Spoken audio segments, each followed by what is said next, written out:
আজকে আমরা বাংলা ব্যাকরণের খুবই গুরুত্বপূর্ণ একটা টপিক সমাস এই সম্পর্কে একটু কথা বলি কিভাবে সমাসের প্রশ্নগুলো আসতে পারে এর সাথে বাংলা ব্যাকরণের আমরা বানান আর প্রয়োগ অপপ্রয়োগ নিয়ে একটু কথা বলবো। আপনারা যারা আছেন লাইভটা শেয়ার করে দিতে পারেন এবং কে কোথা থেকে দেখছেন সেটাও কমেন্ট করতে পারেন আপনারা। আচ্ছা, সমাস সম্পর্কে কথা বলার শুরুতে আমি কয়েকটা বিষয় দেখে নেই। এটা আপনাদের ক্লাস 9-10 আপনারা পড়ে আসছেন। আমি প্রথমে বেসিক কথাটা বলি, সমাস কাকে বলে। সমাস এই শব্দটা গঠিত হয়েছে সম যোগ অস যোগ অ, এখানে একটা ধাতু চিহ্ন। এই অস শব্দটা থেকে সমাস শব্দটার গঠিত হয়েছে। এই অস শব্দের অর্থ হচ্ছে একত্রিত করা, একত্রিত। এখন কিভাবে কাজ করে সমাসটা সেটা আমরা বলি। এই সমাস তাহলে কি বললাম, একত্রিত করা, মানে অনেকগুলো শব্দ থাকে, সেই শব্দগুলোকে একটা পদে নিয়ে আসা, এটাকে সমাস বলা হয়। অনেকগুলো পদ থেকে একটা পদকে করাকে সমাস বলা হয়। এখন আমি একটা শব্দ লিখি, যেমন আপনারা অনেকেই ওই ঝালমুড়ি পছন্দ করেন, ঠিক আছে? অনেকে আপনারা ঝালমুড়ি পছন্দ করেন, তো আমি একটা শব্দ লিখলাম ঝালমুড়ি। দেখেন এই ঝালমুড়ি শব্দটা গঠিত হয়েছে কিভাবে। এই শব্দটা গঠিত হয়েছে ঝাল মিশ্রিত মুড়ি। তাহলে আমরা কিন্তু দোকানদারকে গিয়ে, ঝালমুড়ির দোকানদারকে গিয়ে কিন্তু আমরা বলি না যে আমাকে ঝাল মিশ্রিত মুড়ি দেন, আমরা কি বলি, আমাকে ঝালমুড়ি দেন। তাহলে এই যে ঝালমুড়ি যে শব্দটা আছে এর ভিতরে কিন্তু এই যে তিনটা পদ আছে, একটা দুইটা তিনটা, ঠিক আছে? এই তিনটা পদ মিলে একটা পদ হয়েছে, যেটাকে বলা হয় একত্রিত করা। এটাই হচ্ছে সমাস। তাহলে সমাসের মূল কাজ হচ্ছে অনেকগুলো শব্দ থাকে, এই শব্দগুলো যখন আমরা এক বাক্যে প্রকাশ করি বা একটা শব্দে প্রকাশ করি, সেটার নাম হচ্ছে সমাস। আচ্ছা, হ্যাঁ, একটু আগে একটু প্রবলেম হয়েছিল, মিডিলে আসছে, এবার ঠিক আছে। তাহলে আমি কি বললাম যে ঝালমুড়ি হচ্ছে ঝাল মিশ্রিত মুড়ি, এটাকে আমরা ঝালমুড়ি বলতেছি, তাই না? এখন দেখেন সমাস কেমনে হচ্ছে। আমি বললাম যে ঝাল মিশ্রিত মুড়ি, এটার নাম কি, ঝালমুড়ি। তাহলে আমি যদি এখন বলি যে সিংহাসন, এই শব্দটার ভিতরে কি কি আছে বলেন দেখি। এই শব্দটার ভিতরে কিন্তু আছে সিংহ চিহ্নিত আসন, এটাকে বলে সিংহাসন। আমরা কিন্তু বলি না যে সিংহ চিহ্নিত আসনটা নিয়ে আসো, আমরা বলি যে সিংহাসন নিয়ে আসো। এই সিংহাসনটা দিয়ে আমরা একটু পড়ি, সিং হা। দেখেন এটা হচ্ছে মূল শব্দ, এটা তো আমরা জানি যে এটা মূল শব্দ, কিন্তু সমাসে কেমন করে হয়। সমাসে হয় এই শব্দটা গঠিত হয়েছে সিংহ চিহ্নিত আসন। দেখেন এখানে আছে তিনটা পদ, এক দুই তিন, এই তিনটা পদ মিলে একটা পদ হলো, এইটা হচ্ছে সমাস। এই সমাসবদ্ধ শব্দ হয়ে গেছে, ঠিক আছে? তাহলে এই যে তিনটা পদ মিলে যে একটা শব্দ হলো, এইটাকে বলা হয় ব্যাস বাক্য। এই ব্যাস বাক্য, তাহলে তিনটা শব্দ মিলে যেটা হলো সেটাই হচ্ছে কি, ব্যাস বাক্য। আর যে শব্দটা গঠিত হয়েছে এটাকে বলা হয় সমস্ত পদ, সমস্ত পদ। সমাসের বেসিক এগুলো, ঠিক আছে? বেসিক থেকে আমাদের কোশ্চেন, প্রচুর কোশ্চেন হয়, এটা হচ্ছে আমাদের বেসিক। তাহলে এই যে তিনটে শব্দ ছিল, যে শব্দগুলো আমরা ব্যবহার করি না, যে শব্দটা গঠিত হয় এটাকে আমরা কি বলবো, সমস্ত পদ। আর যে শব্দটা, মানে যে তিনটা পদ মিলে বা যে পদগুলো মিলে একটা শব্দ হচ্ছে, সেটাকে বলছি আমরা ব্যাস বাক্য, ঠিক আছে? বা এটার আরেকটা নাম আছে বিগ্রহ বাক্য বলা হয়। তাহলে এখন দেখেন এই যে সিংহাসন, এই শব্দটা যদি আমরা বিশ্লেষণ করি এখন, করলে আমরা দুইটা দুইটা শব্দ পাবো। একটা হচ্ছে সিংহ, আর একটা হচ্ছে আসন। এই শব্দটার ভিতরে দুইটা শব্দ আছে। তাহলে এই সিংহ আছে সামনে আর আসন আছে পরে। তাহলে এই পূর্বে যে সিংহটা আছে এইটাকে আমরা বলি হচ্ছে পূর্বপদ, মানে সামনে আছে, ঠিক আছে? পূর্ব পথ। আর এই যে শব্দটা পরে আছে আসন, এই শব্দটা পরে আছে, এইটাকে আমরা বলি পরপথ। তাহলে সিংহাসনে দুইটা পদ আছে, এবং একটা জিনিস মনে রাখবেন যে আম, সমাসবদ্ধ যে শব্দগুলো আছে সেই শব্দগুলোতে অবশ্যই দুইটা বা তিনটা করে পদ থাকে, সমস্ত পদটা, ঠিক আছে? এবং সেটা কিন্তু একসাথে লিখতে হয়, দুইটা পদে একসাথে লিখতে হয়। তাহলে আমি একসাথে লিখছিলাম, তাহলে সিংহ এবং আসন, তাহলে পূর্বপদ কোনটা, পূর্বপদ হচ্ছে সিংহ, আর পরপদ হচ্ছে আসন। এগুলো একদম বেসিক, ঠিক আছে? এই বেসিক গুলো থেকে আমরা অনেকগুলো কমন পাই, কারণ আপনাদের আইএসটি তে খুব বেশি ডিপলি কোশ্চেন আসে না। যেখান থেকে কোশ্চেন গুলো আসে, কেমন করে কোনটা কোন সমাস, হ্যাঁ, সমাসটা কিভাবে গঠিত হলো, এগুলো নিয়ে কোশ্চেন আসে। আমি এখন বেসিকটা আলোচনা আর একটু করে আমরা মূল টপিকসে চলে যাই। দেখেন আমি শব্দটা লিখলাম হচ্ছে সিংহাসন। তাহলে এই শব্দটা গঠিত হয়েছে কেমনে, সিংহ চিহ্নিত আসন, তিনটা পদ মিলে একটা পদ হচ্ছে, তাহলে এটাকে আমরা বলছি সমস্ত পদ। এটা এই সমস্ত পদের পূর্বের অংশ সিংহ, এটাকে আমরা বলছি পূর্বপদ, আর এইটাকে বলছে পরপদ। ঠিক আছে, এই পর্যন্ত তো ক্লিয়ার? পরপদ। এখন আচ্ছা, এখন মোটামুটি অনেকে আমরা যুক্ত হয়ে গেছি। আপনারা কে কে আবেদন করেছেন আইএসটি তে? কে কে আবেদন করেছেন? মেবি 19 তারিখ লাস্ট ডেট। হ্যাঁ, কারা কারা আবেদন করেছেন একটু বলেন। 21 তারিখ লাস্ট ডেট। আপনারা কে কে আবেদন করেছেন, আর আপনাদের যেহেতু নেক্সট মান্থে পরীক্ষা, কেমন প্রিপারেশন চলছে আপনারা কমেন্ট করে জানাতে পারেন। ঠিক আছে, এর সুযোগে আমরা একটু আগে নেই ক্লাসটা। কি বলছে তাহলে? পূর্বপদ এবং পরপদ, তাহলে এইটাকে বলছি আমরা সমস্ত পদ। এই সমস্ত পদটা দেয়া থাকে আমাদের পরীক্ষায়। যেমন একটা শব্দ বললো যে ঘর জামাই, এইটা দিয়ে তো আপনাকে বললো যে হচ্ছে এই শব্দটা কোন সমাস, এই সমাসটা আমাকে নির্ণয় করতে হবে। ঠিক আছে, কেমনে নির্ণয় করা যায় সেটা আমরা শিখি। তাহলে দেখেন এই ঘর এবং জামাই, তাহলে ঘর হচ্ছে পূর্বপদ আর জামাই হচ্ছে পরপদ। এই পূর্বপদ এবং পরপদ এই দুইটা দিয়ে কিন্তু হচ্ছে আমরা সমাস নির্ণয় করতে পারি। মানে সমাসের 65 থেকে 70% পূর্বপদ এবং পরপদ যদি আমরা নির্ণয় করতে পারি তাহলেই পাই। এখন দেখেন তো, আরেকটা একটু আগে আমি শব্দ বলছিলাম ঝালমুড়ি। ঝাল,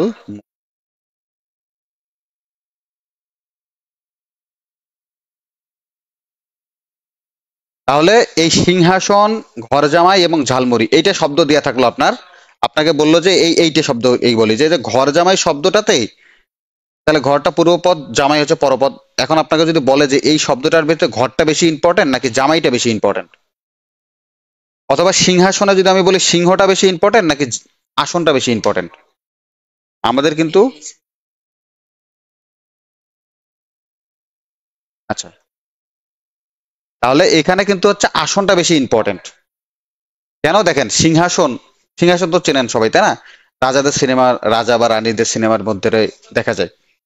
তাহলে ওই সিংহাসনে যেখানে বসে একটা চেয়ার, মনে করেন এটা একটা চেয়ার, এটা হচ্ছে বসার আসনটা। আর এইখানে ধরেন যে হচ্ছে এটা, সাপোজ ধরে নিলাম এটা হচ্ছে চেয়ার একটা, ঠিক আছে, এইটা হচ্ছে এই বসার আসন, এটা হচ্ছে বসার আসন। আর এইটা হচ্ছে চেয়ারের উপরটা যেটা। এখন বলেন তো এই বসার আসনটা যদি না থাকে তাহলে এই চেয়ারটার কি কোনো মূল্য আছে? নাই কিন্তু। তাহলে বসার জায়গাটা হচ্ছে এখানে ইম্পর্টেন্ট, তার মানে এখানে পরপরটা ইম্পর্টেন্ট।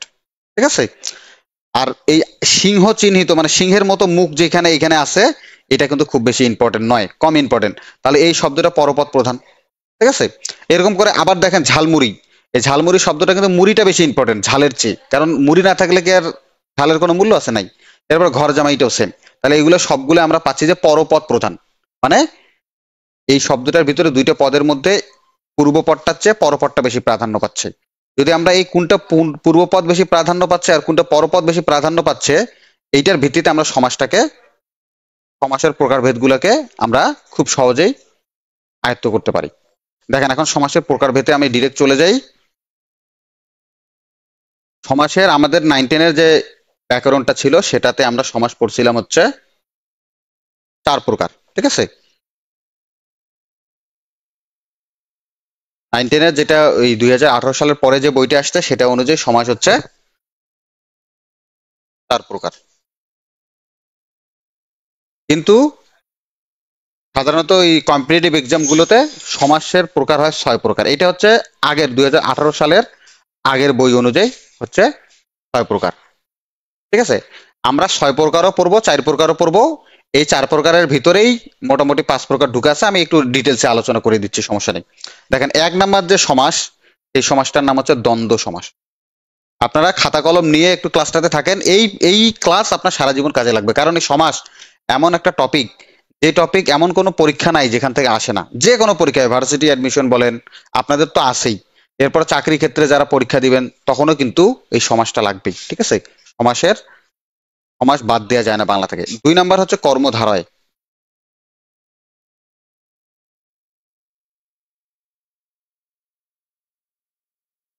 3 নাম্বার সমাস হচ্ছে তৎপুরুষ।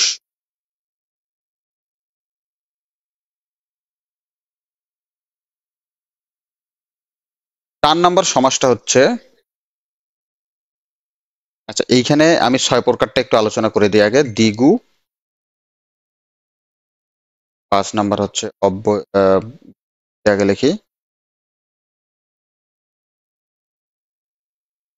আর 6 নাম্বার হচ্ছে অব্যয়ীভাব।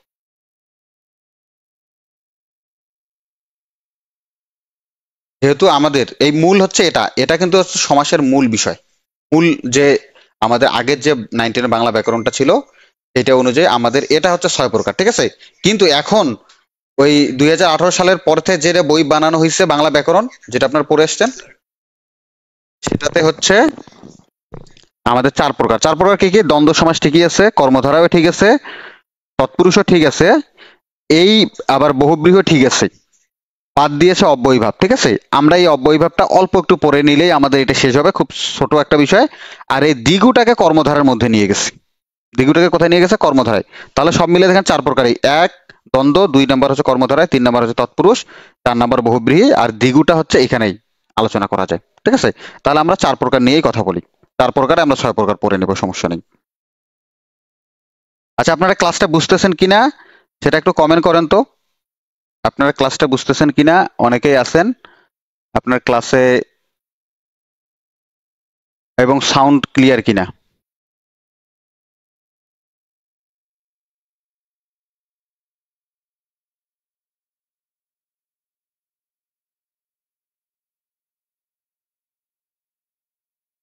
এখানে আশরাফুল সাদাব আছেন হচ্ছে ময়মনসিংহ থেকে।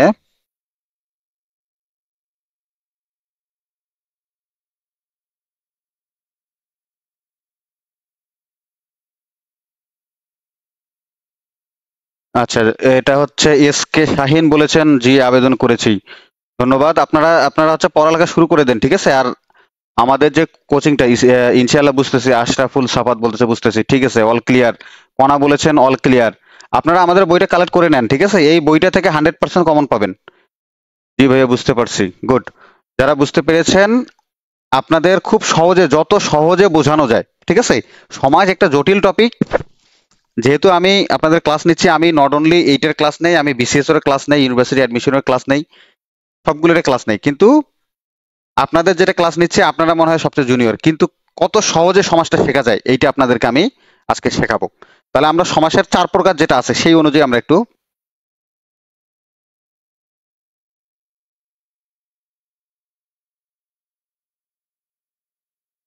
আচ্ছা, অনেকেই কমেন্ট করতেছেন, এস কে শাহিন ভাইয়া নেক্সট ক্লাস কবে হবে একটু জানাবেন প্লিজ। এটা আপনাদের নোটিশ দিয়ে দিবে, ঠিক আছে, নেক্সট ক্লাস কবে হবে। তবে আমরা রেগুলারিটি মেনটেন করতেছি আর কি, ঠিক আছে, যেহেতু বইটা অনুযায়ী হচ্ছে আমরা রেগুলার আমরা ক্লাস নেওয়ার চেষ্টা করব। এমডি আল মুইন বলেছেন জামালপুর থেকে। আলাল উদ্দিন বলেছেন আলহামদুলিল্লাহ বুঝতেছি, ঠিক আছে, বুঝেন। এই ক্লাস আপনার লাগবে, ঠিক আছে। আপনাকে আমি কয়েকটা কথা বলি, বাংলাটা হচ্ছে এমন একটা সাবজেক্ট, এই বাংলা কিন্তু বাংলাদেশে যারা জন্মগ্রহণ করছে তাদের কিন্তু বাংলা ছাড়বে না। সোজা কথা বলি, আপনারা ক্লাস 1 থেকে এই 10 পর্যন্ত যারা পড়াশোনা করে আসছেন, এমন কোনো ক্লাস ছিল যেখানে বাংলা ছিল না? সব ক্লাসেই বাংলা ছিল, তাই না? আবার দেখেন, এই অ্যাডমিশন পরীক্ষা দিচ্ছেন আপনার আইএসটি, এটাতে কিন্তু বাংলা আছেই। এরপরে কিন্তু আপনারা জব সেক্টরে যখন পরীক্ষা দিবেন তারপরেও কিন্তু বাংলা থাকবেই, ঠিক আছে। বাংলা কিন্তু কখনোই চলে যাবে না। এরপরে চাকরি পাওয়ার পরে কিছু ডিপার্টমেন্টের পরীক্ষা হয়, মানে প্রমোশনের জন্য, ওখানেও কিন্তু বাংলা লাগে। তার মানে বাংলা আপনার পিছু ছাড়ছে না, বিধায় আপনাকে বাংলাটা জানতেই হবে, ঠিক আছে। তাহলে আমরা সমাসের বেসিক আলোচনাগুলো করে ফেলছি। এখন আমরা যে সমাসগুলো পেলাম সেই সমাসগুলো নিয়ে একটু কথা বলি।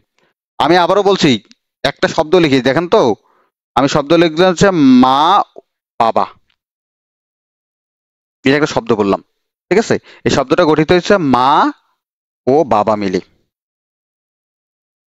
তাহলে এই শব্দটার ভিতরে আপনারা বলেন তো পূর্বপদ কোনটা? একটু আগে বললাম পূর্বপদ হচ্ছে এইটা, সামনের অংশটা। আর পরপদ কোনটা? এই যে এইটা অংশ। তাহলে এই পূর্বপদ এবং পরপদ, এই শব্দটার ভিতরে আপনারা বলেন, এই মাটা বেশি ইম্পর্টেন্ট নাকি বাবাটা বেশি ইম্পর্টেন্ট? মা এবং বাবা দুইটা কিন্তু ইম্পর্টেন্ট। এসকে সাহেব নওগাঁ থেকে বলছেন, নওগাঁ থেকে দেখছেন, ইনশাল্লাহ চান্স হয়ে যাবে, আপনার লেগে থাকেন, ঠিক আছে। বইটা কিনে আপনার পড়াশোনা করে করেন, অবশ্যই চান্স হবে। তাহলে এইটাতে মা এবং বাবা দুইটা বেশি ইম্পর্টেন্ট কিন্তু। তাহলে এখানে পূর্বপদ হচ্ছে মা, এটাও ইম্পর্টেন্ট, আর পরপদ হচ্ছে বাবা, এটাও ইম্পর্টেন্ট। তার মানে আমরা এই শব্দটা বলতে পারি না যে পূর্বপদ এবং পরপদ, এটা পরপদ লিখি, পূর্বপদ এবং পরপদ দুইটা কিন্তু ইম্পর্টেন্ট, ঠিক আছে। তার মানে দ্বন্দ্ব সমাসে অবশ্যই পূর্বপদ এবং পরপদ দুইটায় প্রাধান্য থাকবে। এরকম অসংখ্য আমি উদাহরণ বলতে পারি। যেমন একটা শব্দ আমি লিখিলাম যে হচ্ছে সাপ আর বেজি। আমরা বাক্যতে বলি না, সাপ আর বেজি হচ্ছে কি করতেছে? সাপ আর বেজি মারামারি করতেছে। তাহলে এই সাপ কি একাই মারামারি করতেছে নাকি বেজিও মারামারি করতেছে? দুইজন মিলেই তো মারামারি করতেছে, তাই না? তাহলে দুইজন যখন মারামারি করে, তাহলে এই বাক্যটার ভিতরে সাপটাও বেশি ইম্পর্টেন্ট, বেজিটাও ইম্পর্টেন্ট। সাপ পূর্বপদ আর বেজি হচ্ছে পরপদ, তাহলে পূর্বপদ এবং পরপদ দুইটাই বেশি ইম্পর্টেন্ট হলে এটা দ্বন্দ্ব সমাস হবে। ঠিক আছে, এরকম অসংখ্য উদাহরণ আমি বলতে পারি। যেমন আমরা বলতে পারি যে হচ্ছে কাপড় চোপড়। কাপড় চোপড় বলি না, তাহলে কাপড় এবং চোপড় বলে যে উপরে ছাদে কাপড় চোপড় গুলো নিয়ে আসো, যেগুলো নেড়ে দিয়ে আছে। মানে কাপড় বলতে সাধারণত শার্ট প্যান্ট যেগুলো বুঝে, আর চোপড় বলতে ধরেন বিশাল বিছানার বেডশিট, তারপরে হচ্ছে বালিশের কাভার, এগুলো। তাহলে কাপড় এবং চোপড় দুইটা নিয়ে আসবে। তাহলে যদি কখনো কোনো শব্দে দুইটা পদে প্রাধান্য পায়, তাহলে চোখ বন্ধ করে এটা দ্বন্দ্ব সমাস দেখাবেন। ঠিক আছে, তাহলে পূর্বপদ এবং পরপদ দুইটা যদি প্রাধান্য পায়, চোখ বন্ধ করে কি করবেন, এই যে দ্বন্দ্ব সমাস দেখাই দিবেন। ঠিক আছে, এখন আমরা 2 নম্বর টপিকটা, 2 নম্বর যে সমাসটা সেটাতে চলে যাই।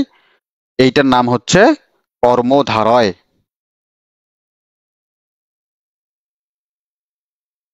এই কর্মধারায় এই সমাসটার হচ্ছে, এটা আমি লিখেছি উভয় পদ প্রধান।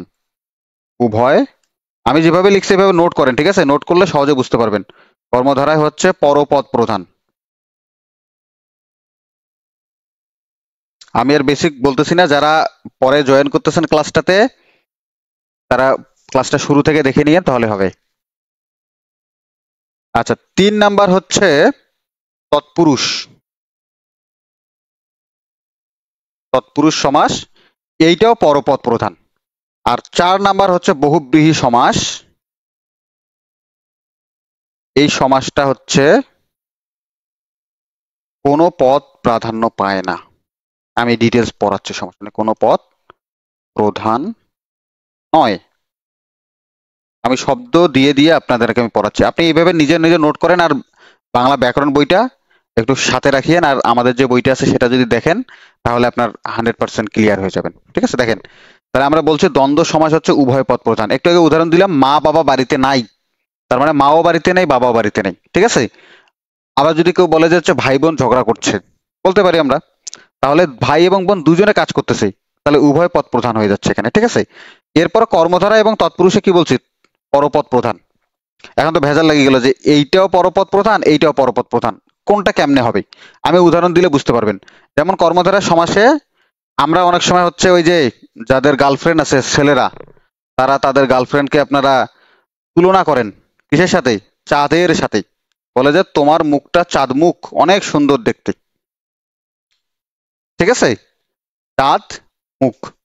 এখন বলেন তো, এই যে মুখ আর চাঁদ, চাঁদ হচ্ছে পূর্বপদ আর মুখ হচ্ছে কি পরপদ, তাহলে এইখানে কি মুখটা বেশি ইম্পর্টেন্ট নাকি চাঁদটা বেশি ইম্পর্টেন্ট? যখন আপনি প্রশংসা করছেন আপনার গার্লফ্রেন্ডের, আপনি কিন্তু তার মুখটা দেখে চাঁদের সাথে তুলনা করেছেন, তাই না? তার মানে এখানে মুখটা বেশি ইম্পর্টেন্ট, যার ফলে এটা পরপদ প্রধান বিধায় এটা হচ্ছে কর্মধারয় সমাস। ঠিক আছে, এবং দেখেন তুলনা করা যদি কোনো কিছু বুঝায়, যেই সমাসের তুলনা করা বুঝায়, সেই সমাসটা হচ্ছে কর্মধারয় সমাস। এরকম আমরা অনেক উদাহরণ দিতে পারি। যেমন একটা শব্দ আছে সিংহ পুরুষ।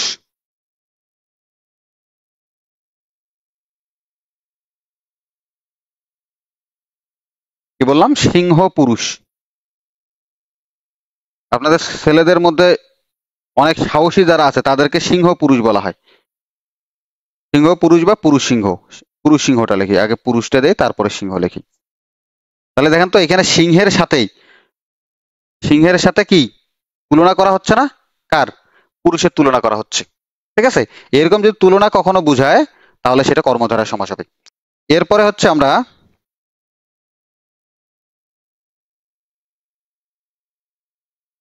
তৎপুরুষ সমাসটা নিয়ে একটু কথা বলি। তৎপুরুষ সমাসও পরপদ প্রধান বলেছিলাম, এটাও পরপদ প্রধান, কিন্তু এইখানে একটু সূক্ষ্ম পার্থক্য আছে। একটা শব্দ লিখি, বই পড়া। বই পড়া, এই বই পড়া বলতে বইকে পড়া শব্দটা গঠিত হয়েছে বইকে পড়া, সেখান থেকে হয়েছে বই পড়া। এখন বলেন তো এখানে কি পড়াটা বেশি ইম্পর্টেন্ট নাকি বইটা ইম্পর্টেন্ট? এটা পূর্বপদ, এটা পরপদ। এখন মনে করেন যে এখানে কে কে আছেন, যেমন আশরাফুল সাদাব আছেন। সাদাব কি করছে, যে 40-50 হাজার টাকার বই কিনছে, কিনে তার বাড়ির মধ্যে সে হচ্ছে রাখছে, চারিদিকে সব চারিদিকে হচ্ছে বই রাখছে, কিন্তু সে একটা বইও পড়ে না। তাহলে ওই বই কেনার কোনো মানে আছে? পড়তে হবে তো নাকি? তাহলে এখানে পড়াটা বেশি ইম্পর্টেন্ট, বই কিনে ফেলে রেখে লাভ নেই। তাহলে এখানে হচ্ছে পড়াটা ইম্পর্টেন্ট। এটা হচ্ছে তৎপুরুষ সমাস। ঠিক আছে, আমি আরো ডিটেলসে একটু পরে আলোচনা করতেছি, খালি বুঝে নেন যে শব্দটা আসলে কি, কোন পদ প্রধান, এই পূর্বপদ প্রধান নাকি পরপদ প্রধান, আর নাকি কোনো পদে প্রাধান্য নাই। যদি এইটা আপনি বুঝতে পারেন তাহলে আপনার সংজ্ঞা মুখস্থ করার দরকার নেই। আমি কখনো সংজ্ঞা মুখস্থ করে পড়াই না। সংজ্ঞা মুখস্থ করলে হয় কি, বেশি প্রবলেম হয়ে যায়, জটিল হয়ে যায় বিষয়টা। শর্টকাট কিছু টেকনিক আছে, সেই অনুযায়ী পড়লে আমাদের মনে থাকে বেশি, সেই শর্টকাট টেকনিকে আপনাদের পড়াচ্ছে। ঠিক আছে, এরপরে বহুব্রীহি, এই যে মহামান্বিত একজন ব্যক্তি, এ বেটা কেমন জানেন, এ হচ্ছে পূর্বপদ এবং পরপদ কোনো পদেরই অর্থ প্রাধান্য পায় না। এ ও নিজে যা বলে তাই, মানে যা বলে তার অর্থ প্রকাশ না পেয়ে অন্য কোনো অর্থ প্রকাশ পায়। যেমন আমরা উদাহরণ একটা দিলে ক্লিয়ার হবে। আপনারা সবাই কোলাকুলি করেন না, কোলাকুলি?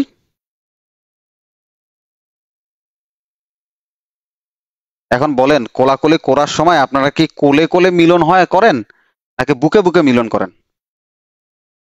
কমেন্ট করুন তো দেখি, যে কোলাকুলি থেকে বুকে বুকে মিলন হয় নাকি কোলে কোলে মিলন হয়? আচ্ছা, এস কে শাহিন বলেছেন বুকে বুকে। এখন বললেন তো কোলাকুলি মানে কোলে কোলে মিলন, কিন্তু করতেছেন কোনটা? বুকে বুকে।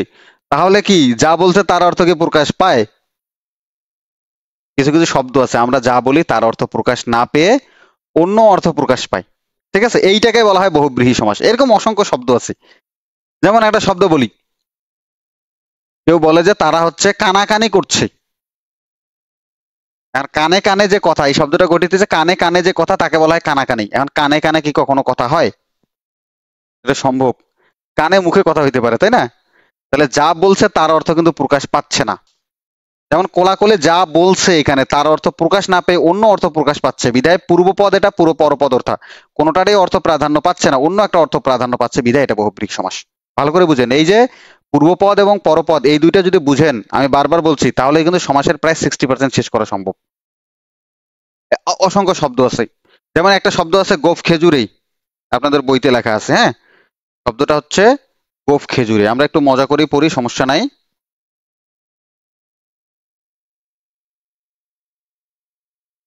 শব্দটা হচ্ছে গোফ, আবার রিপিট,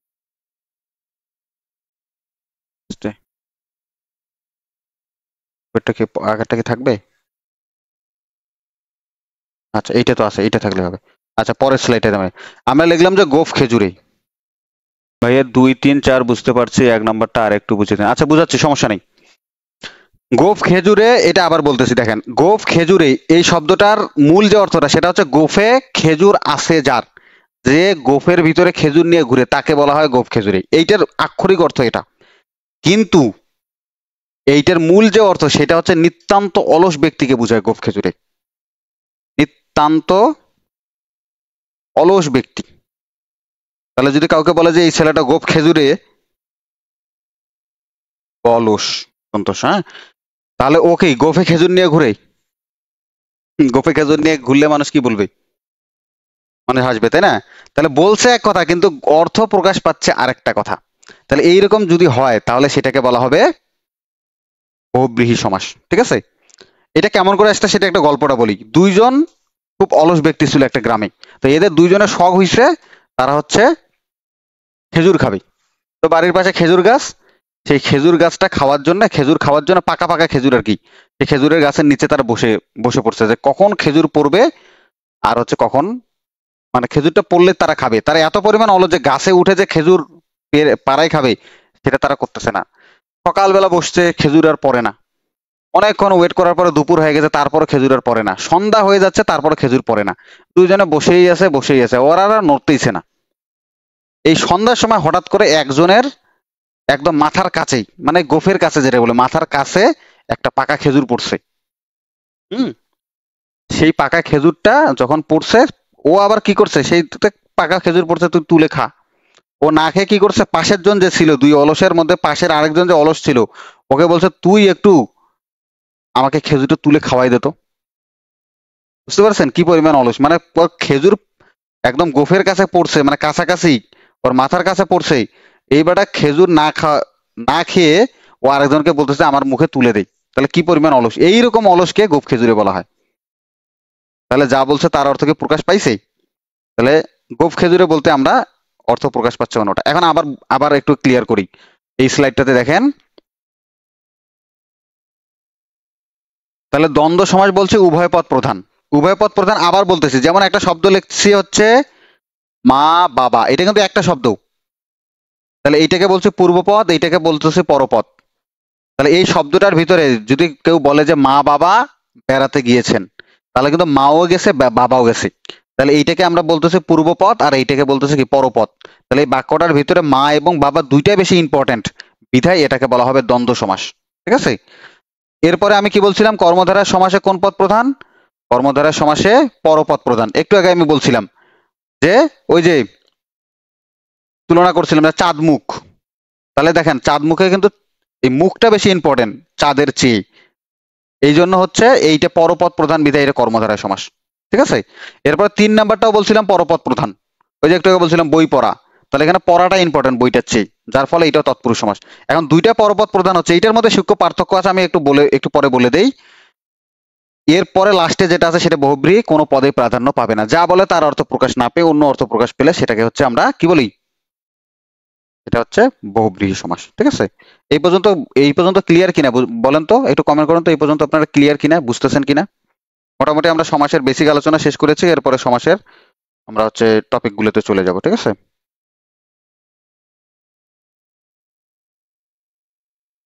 আচ্ছা, আশরাফুল সাদাব বলছে ভাইয়া আমারও এবি গুড, এই বই পড়লে আপনাদের চান্স হবেই।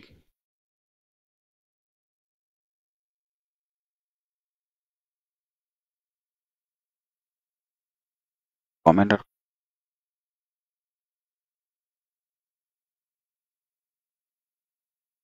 আচ্ছা, এস কে শাহিন বুঝেছেন না, একটু কমেন্ট করেন।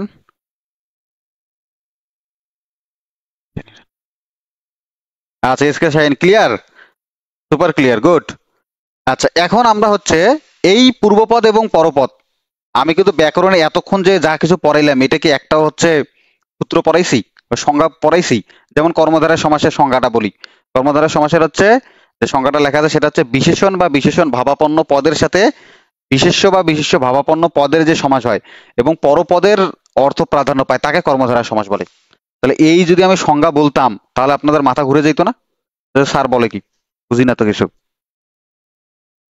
তাহলে পূর্বপদ এবং পরপদ এই দুইটা অনুযায়ী চেনেন। এখন কর্মধারয় সমাস আর তৎপুরুষ সমাসের যে ভেজালটা, সেটা একটা ভেজালটা মেরে দেই। কর্মধারয় আর হচ্ছে তৎপুরুষ সমাস, এই দুইটাতে আমরা কি বলছিলাম, দুইটাতে হচ্ছে পরপদ প্রধান, তাই না? এখন কোনটা পরপদ প্রধান হলে সেটা কর্মধারয় সমাস হবে আর কোনটা পরপদ প্রধান হলে সেটা হচ্ছে কর্মধারয় তৎপুরুষ সমাস হবে, সেটা বলি। যদি কখনো কোনো শব্দের তুলনা করা বোঝায় তাহলে সেই শব্দটা হবে কর্মধারয় সমাস। ভালো করে বুঝেন, যদি কখনো কোনো শব্দের তুলনা করা বোঝায় এবং পরের পদটা পরপদটা বেশি ইম্পর্টেন্ট থাকে তাহলে সেইটাকে আমরা বলবো কর্মধারয় সমাস। আর যদি কখনো তুলনা না করে পরপদটা প্রাধান্য পায় তাহলে সেটাকে বলবো তৎপুরুষ সমাস। আবার বলতেছি দেখেন, যদি কখনো তুলনা করা বুঝায় এবং পরপদটা প্রাধান্য পায় তাহলে সেটাকে কি বলবো, কর্মধারয়। আর তুলনা না করে যদি পরপদ প্রাধান্য পায় তাহলে সেটা হচ্ছে তৎপুরুষ। উদাহরণ দিচ্ছি, এখন দেখেন, একটু আগে বললাম যে হচ্ছে চাঁদ মুখ, চাঁদ মুখ, তাহলে বলেন তো এটা চাঁদের সাথে একটা মুখের তুলনা হয়েছে কিনা? অবশ্যই হয়েছে। এরপর আরো অসংখ্য, ফুলকুমারী নামে একটা শব্দ আছে, ফুল কুমারী, তাহলে কুমারীর সাথে একটা ফুলের তুলনা করতেছে, তাহলে তুলনা করতেছে এবং এখানে কুমারীটা বেশি ইম্পর্টেন্ট, পরপরটা ইম্পর্টেন্ট, তাহলে এইটা হচ্ছে কর্মধারয় সমাস। ঠিক আছে। আর একটু আগে বলছিলাম বই পড়া, তারপরে বলতে পারি আমরা ঘোড়ার ডিম, ঘোড়ার ডিম, তাহলে এখানে ডিমটা ইম্পর্টেন্ট ঘোড়াটার চেয়ে। ঠিক আছে। তাহলে এখানে কি তুলনা করা বোঝাচ্ছে কি, এই ঘোড়ার ডিমকে কোনো তুলনা করা বোঝায় না, বই পড়া কোনো তুলনা বোঝাচ্ছে না, বিধায় তুলনা করা বোঝাচ্ছে না কিন্তু পরপদ প্রধান, বিধায় এটা তৎপুরুষ। আর তুলনা করা বোঝাচ্ছে পরপদ প্রধান, এটা হচ্ছে আমাদের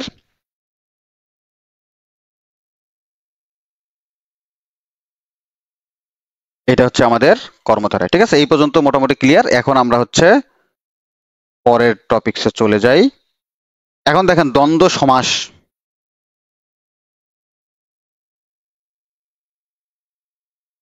এটা এক লাইনে শেষ করে দিই। এক নাম্বার হচ্ছে কি দ্বন্দ্ব সমাস, কি বলছিলাম, পূর্বপদ এবং পরপদ দুইটাই প্রাধান্য পাবে। অসংখ্য শব্দ আসতে পারে। যেমন একটা শব্দ আসে হচ্ছে ওহি নকুল। ওহি নকুল শব্দগুলো একটু দেখে নেন। এগুলা, এই ওহি মানে হচ্ছে সাপ, আর নকুল মানে হচ্ছে বেজি। তাহলে দেখেন তো, এইটাতে পূর্বপদ এবং পরপদ দুইটা প্রাধান্য পাচ্ছে কি? পাচ্ছে। বিধায় এটা কোন সমাস হবে? দ্বন্দ্ব সমাস। ঠিক আছে। আরেকটা বললাম সাহেব বিবি। সাহেব বিবি, পূর্বপদ পরপদ দুইটা প্রাধান্য পাচ্ছে, কোন সমাস হবে? দ্বন্দ্ব সমাস। কাপড় চোপড়, তারপরে হাত পা, এরকম যা কিছু হবে পূর্বপদ এবং পরপদ দুইটা প্রাধান্য পেলে অবশ্যই সেটা দ্বন্দ্ব সমাস হবে। এখন পূর্বপদ এবং পরপদ, এটা পূর্বপদ এটা পরপদ, বারবার কেন বলছি? কারণ এই পূর্বপদ পরপদটাই হচ্ছে এই সমাসের মূল বিষয়। এখন অনেক সময় হচ্ছে তিনটা পদও থাকতে পারে। যেমন একটা শব্দ আছে নাক কান গলা। আপনাদের যখন রোগ হয়, নাক কান গলা রোগ, নাক কান গলা রোগ বিশেষজ্ঞের কাছে আপনারা যান না?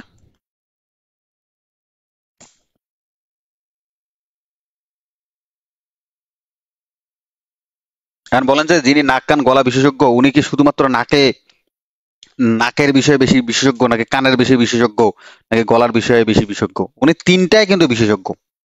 তাহলে অনেক সময় হচ্ছে তিনটা পদ থাকতে পারে। যদি তিনটা পদেরই অর্থ সমানভাবে গুরুত্ব পায়, তাহলে সেটাকে বলা হবে, সেটাও দ্বন্দ্ব সমাসের মধ্যে পড়বে। এটাকে বলা হয় বহুপদী দ্বন্দ্ব। বহুপদী দ্বন্দ্ব, এইটুকু আমরা জানলেই হবে। ঠিক আছে, বহুপদী দ্বন্দ্ব। এরকম আরো আসতে পারে, যেমন সাহেব বিবি ও গোলাম। তাহলে এই এই শব্দটার ভিতরে সাহেবও ইম্পর্টেন্ট, গোলামও ইম্পর্টেন্ট, বিবিও ইম্পর্টেন্ট, সবগুলো ইম্পর্টেন্ট। তাহলে দ্বন্দ্ব সমাস মানে একটা সূত্র দিয়ে মনে রাখবেন যে যা বলবে যা বলবে সেটার প্রত্যেকটার অর্থের প্রাধান্য থাকবে।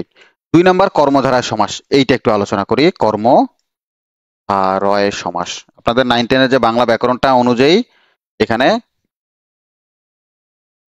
কর্মধারয় সমাস হচ্ছে, আমি সোজা একবারে পড়াই দেই। এখানে আমরা হচ্ছে কর্মধারয় সমাস পড়ি হচ্ছে উপমান, উপমিত, রূপক, মধ্যপদলোপী আর দ্বিগু। এখানে আমরা হচ্ছে 5 প্রকার পড়ি।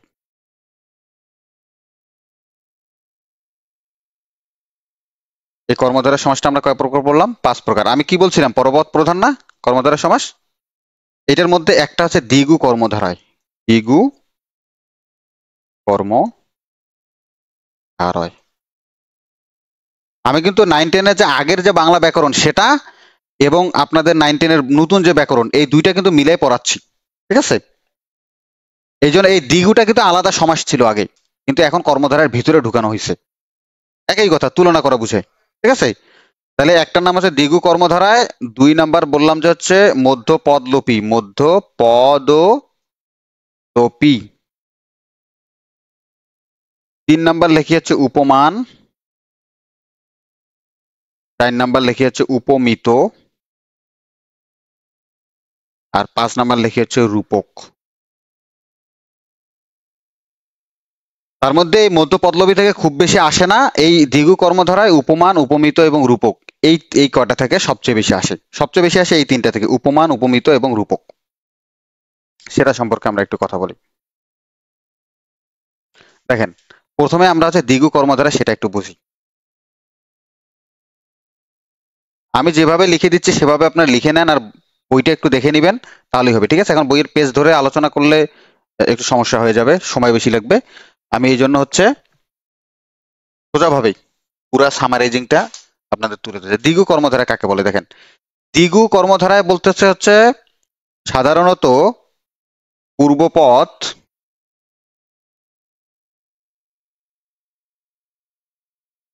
সংখ্যাবাচক শব্দ হয়। সংখ্যাবাচক শব্দ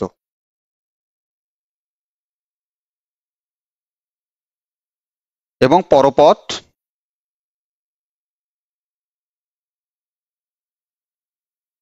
পরপদ নাউন হয়, বা বিশেষ্য যেটাকে আমরা বলি। ঠিক আছে। পূর্বপদ সংখ্যাবাচক শব্দ এবং পরপদ নাউন যদি হয়, সেই অনুযায়ী যে শব্দটা গঠিত হবে সেইটাকে আমরা বলবো হচ্ছে দ্বিগু কর্মধারয় সমাস। যেমন উদাহরণ দিলে বুঝতে পারেন, চৌরাস্তা একটা শব্দ হচ্ছে চৌরাস্তা। প্রথমে আমরা বলি যে কর্মধারয় সমাসের কোন পদ প্রধান? আপনারা একটু কমেন্ট করে আমাকে বলেন তো, কর্মধারয় সমাসে কোন পদ প্রধান? যারা আছেন একটু কমেন্ট করেন। অনেকেই কমেন্ট করেছেন এর আগে, আমি দেখিনি অনেকগুলো।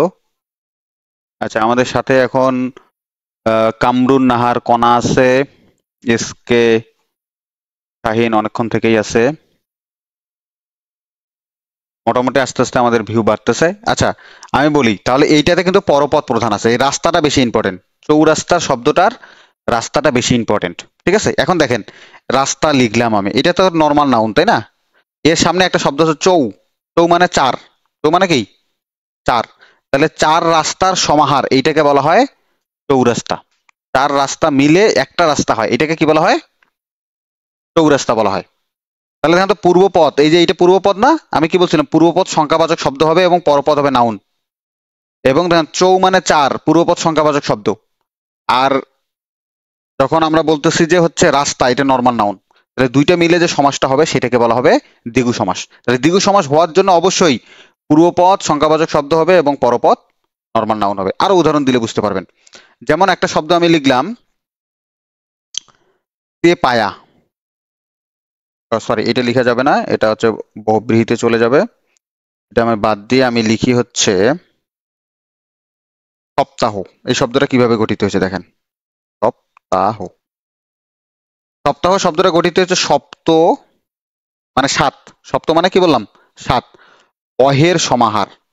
অহ মানে হচ্ছে দিন, তাহলে 7 দিনের সমাহার। 7 দিনের সমাহার, এইটাকে বলা হয় সপ্তাহ। এখন বলেন তো এই শব্দটার সপ্তাহের প্রথম অংশটা কি আছে? সপ্ত আছে না, সপ্ত মানে 7 আর অহ মানে দিন। তাহলে পূর্বপদ হচ্ছে একটা সংখ্যাবাচক শব্দ আর পরপদ নাউন, এইটা হইছে বিধায় এটা হচ্ছে দ্বিগু কর্মধারয় সমাস। ঠিক আছে, তাহলে পূর্বপদ যদি সংখ্যাবাচক শব্দ হয় এবং পরপদ যদি নাউন হয় তাহলে সেটা হবে কি হবে? দ্বিগু কর্মধারয় সমাস। এরকম অসংখ্য শব্দ আমরা বলতে পারি। আরো কয়েকটা বলি, যেমন আমরা শতাব্দী শব্দ একটা বলি না, শতাব্দী। তাহলে শত অব্দের সমাহার, 100 বছর মিলে 1 শতাব্দী হয়। তাহলে 100 বছর, তাহলে শত যখন আমি বলছি তাহলে পূর্বপদ সংখ্যাবাচক শব্দ আর পরপদ যেটা আছে সেটা হচ্ছে নাউন। পূর্বপদ সংখ্যাবাচক শব্দ, পরপদ নাউন, তাহলে দুইটা মিলে কি হয়েছে? শতাব্দী হয়ে গেছে। এটা হচ্ছে দ্বিগু কর্মধারায়। ঠিক আছে, আপনি একটু কমেন্ট করেন, যারা যারা আছেন একটু কমেন্ট দেখি আপনাদের কারা কারা উপস্থিত আছেন, এইটা এই দ্বিগু কর্মধারায় বুঝেছেন কিনা। আমি যেভাবে লিখতেছি আপনারা ওইভাবে লিখেন, লিখে আপনারা হচ্ছে আরো যে উদাহরণগুলো আছে সেগুলো একটু বুঝে নেবেন, তাহলেই হবে। আচ্ছা, 2 নাম্বার হচ্ছে যেটা খুব বেশি প্রবলেম হয়, উপমান, উপমিত এবং রূপক। এটা একটু বুঝাই। আমরা একটা চার্ট করে এই একটু পড়ি, তাহলে সহজে বোঝা যাবে। এখানে লিখলাম উপমান, উপমান। 2 নাম্বার লিখেছি উপমিত, 3 নাম্বার লিখে হচ্ছে রূপক। এই তিনটে থেকে বেশি কোশ্চেন আসে। আমি যেভাবে লিখতেছি সেভাবেই আপনারা এইভাবে চার্ট করে লিখেন, তাহলে উপমান, উপমিত, রূপক এটা খুব সহজে আপনারা বুঝতে পারবেন। আচ্ছা, আলাল উদ্দিন বলেছেন জি বুঝেছি, ধন্যবাদ। আচ্ছা, এসকে শাহিন বুঝেছি। আপনাদেরকে ক্লাসটা খুব কঠিন মনে হচ্ছে? খুব সোজা ভাবেই তো পড়াচ্ছি তাই না? আপনারা একটু মাঝে মধ্যে কমেন্ট করতে বলে কমেন্ট করবেন, তাহলে আমি বুঝতে পারবো যে আপনারা দেখতেছেন। ঠিক আছে, দেখেন উপমান, উপমিত এবং রূপক এটা কোন কর্ম, এটা কোন সমাসের অন্তর্ভুক্ত? এটা কর্মধারয় সমাস। তাহলে আমরা কি বলছি? পরপদ প্রধান। ঠিক আছে, আমি কিছু শব্দ লিখি। উপমানের মধ্যে কয়টা শব্দ লিখি? একটা শব্দ লিখি যে হচ্ছে তুষার শুভ্র। 2 নম্বর লিখি হচ্ছে হরিণ টপল। 3 নম্বর লিখি হচ্ছে কাজল কালো। এইটা তো আগে লেখার দরকার ছিল, কাজল কালো। দেখেন উপমান, উপমিত এবং রূপক খুব ইম্পর্টেন্ট, এটা লাগবেই কিন্তু সারা জীবন। ঠিক আছে, এটা উপমিত মহেশকার মি। হ্যাঁ, দেখেন উপমান সমাসটা একটা শব্দ আপনাকে দিল, পরীক্ষায় কেমন করে আসবে? যেমন একটা শব্দ দিছে আপনাকে, এই যে তুষার শুভ্র, এই কাজল কালোটা বলি, কাজল কালো শব্দটা দিয়ে বললো যে এটা কোন সমাস হবে? এটা কি কর্মধারয় সমাস হবে, তৎপুরুষ সমাস হবে, বহুব্রীহি সমাস হবে, নাকি দ্বন্দ্ব সমাস হবে? তাহলে আমরা কেমনে চিনবো? এটা দেখেন, এইটা কাজল কালো, এই কালোটা যদি কালো, কাজল সাধারণত কালোই হয় তাই না? এই কালো যদি কাজল না হয় তাহলে ওই কাজলের কোনো মূল্য আছে? নাই, তাহলে পরপদ প্রধান। বিধায় আমরা এটা অবশ্যই কি করব? কর্মধারয় সমাস দাগাবো। এখন যদি আবার কোশ্চেন আছে কর্মধারয় সমাসের কোন প্রকারভেদ, তাহলে এটাকে বলতে হবে উপমান। কেমন করে বলতে হবে আমি বলি। এখন তো এখানে এই যে এটা সমাস নিষ্পন্ন শব্দ, মানে এই সমাসটা, এই শব্দটা আছে, এটা পরীক্ষার মধ্যে আসছে। কি বলছে? যে কাজল কালো শব্দটা কোন সমাস। একটা বললো যে উপমান, উপমিত নাকি রূপক।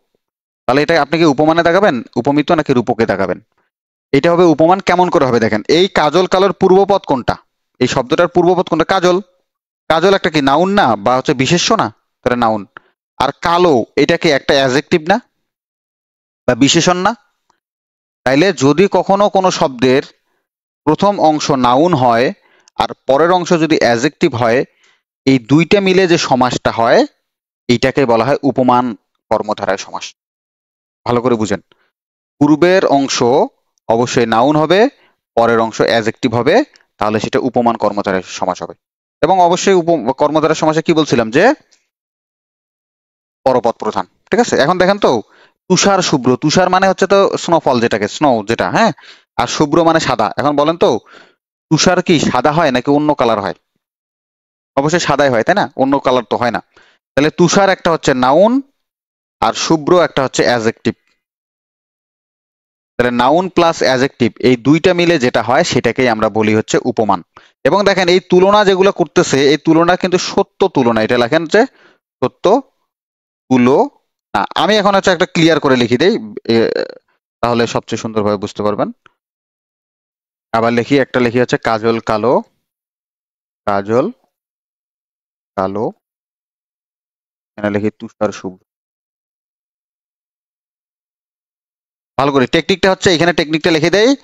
পূর্বপদ নাউন হবে, পরপদ হবে অ্যাডজেক্টিভ বা বিশেষণ, আর সত্য তুলনা বুঝাবে, সত্য তুলনা হবে, মিথ্যা তুলনা না। এইটুক মনে রাখলেই হবে। যেমন কাজল, বলেন তো, কাজল হচ্ছে নাউন, কালো হচ্ছে অ্যাডজেক্টিভ, তাহলে নাউন প্লাস অ্যাডজেক্টিভ হলে উপমান, এটা আমরা পাইলাম। আর একটা হচ্ছে সত্য তুলনা, কাজল কি সবসময় কালো হয় নাকি অন্য কালার হয়? অন্য কালার হয় না। এখন অবশ্য মেয়েদের, যাদের অনেক মেয়েদের নাকি আমি একবার শুনছিলাম যে তাদের নাকি হচ্ছে ওই কাজল নাকি বিভিন্ন শেডের হয়, বিভিন্ন কালারের হয়, ঠিক আছে, একদম ডিপ কালো না হয়েও বিভিন্ন কালারের নাকি হয়, এখন পাওয়া যায় আর কি, সুন্দর দেখায় আর কি, ঠিক আছে। কিন্তু কাজলের মূল যে ফরম্যাটটা সেটা কিন্তু হচ্ছে কালোই হয়, সত্য তুলনা, ঠিক আছে। তুষার শুভ্র, তুষার কিন্তু সাদাই হয়, অন্য কালার হয় না। তাহলে নাউন প্লাস অ্যাডজেক্টিভ, উপমান। আরেকটা শব্দ আছে হরিণ চপল, হরিণ ল, হরিণ চপল। চপল মানে হচ্ছে দৌড়াদৌড়ির মধ্যে থাকে। হরিণ কিন্তু কখনো দেখছেন যে হরিণ চুপ করে বসে থাকে? হরিণ কিন্তু, হরিণের বাচ্চা যদি আবার হয়, এ কিন্তু খালি দৌড়াদৌড়ির মধ্যে সবসময় থাকে। তাহলে হরিণ একটা নাউন আর চপল একটা অ্যাডজেক্টিভ, দুইটা মিলে হচ্ছে উপমান। এবং দেখেন তো, হরিণ কি সবসময় দৌড়াদৌড়ির মধ্যে থাকে, তাহলে সত্য তুলনা বোঝাচ্ছে, তাই না? তাহলে সত্য তুলনা বুঝালে এটা হচ্ছে উপমান। সংজ্ঞা মুখস্থ করার দরকার নেই, উপমানের অনেকগুলো সংজ্ঞা আছে, এই অত সংজ্ঞা মুখস্থ করার দরকার নেই। সংজ্ঞা মুখস্থ করতে গেলে কঠিন হয়ে যাবে বিষয়টা, ঠিক আছে। তাহলে আমরা যখন তুলনা করি সত্য তুলনা, তাহলে এটা হচ্ছে কি, এখন দেখেন হরিণ সবসময় চপল দৌড়াদৌড়ির মধ্যে থাকে। এখন হরিণ এবং বাঘের মধ্যে একটা খুব গল্প, আপনাদের কাছে মোটিভেশন বলি। আপনারা অনেকে পরীক্ষা দিবেন, আইএসটি যখন চান্স পেয়ে যাবেন, ঠিক আছে, তখন কিন্তু একটা ক্যারিয়ারের সুবর্ণ সুযোগ থাকবে। আমাদের জীবনে কিন্তু নানা রকম উত্থান পতন থাকে। পরীক্ষা দিছি, অনেকের এই সংসারে প্রবলেম থাকে, টাকা পয়সার সমস্যা থাকতে পারে। আবার অনেকের এই আপনাদের যে সমস্যাটা এই এই স্টুডেন্ট লাইফে, মানে এই সময়টাতে, এটা হচ্ছে প্রেমে ছ্যাঁকা খেয়েছেন অনেকেই, ছ্যাঁকা খেয়ে বেকা হয়ে গেছেন, পড়ালেখা আর ভালো লাগে না, ঠিক আছে, এক মেয়ের জন্য পাগল। হ্যাঁ, পিছনে খালি ফিরে থাকে। ধরেন যে কোনো কারণে গার্লফ্রেন্ডের বিয়ে হয়ে গেছে, সে পড়াশোনা সব বাদ দিয়ে সে দেবদাস হয়ে গেছে, ঠিক আছে। এটা কিন্তু খুব খারাপ জিনিস, পিছনে ফিরে তাকানো যাবে না, যা গেছে গেছে।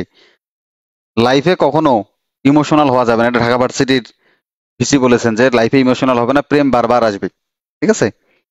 এই জন্য কোনো বিষয়ে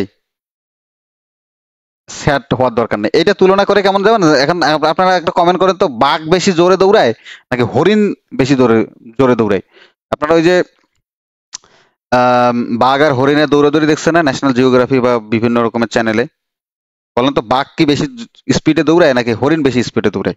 কমেন্ট করেন দেখি দুই একজন।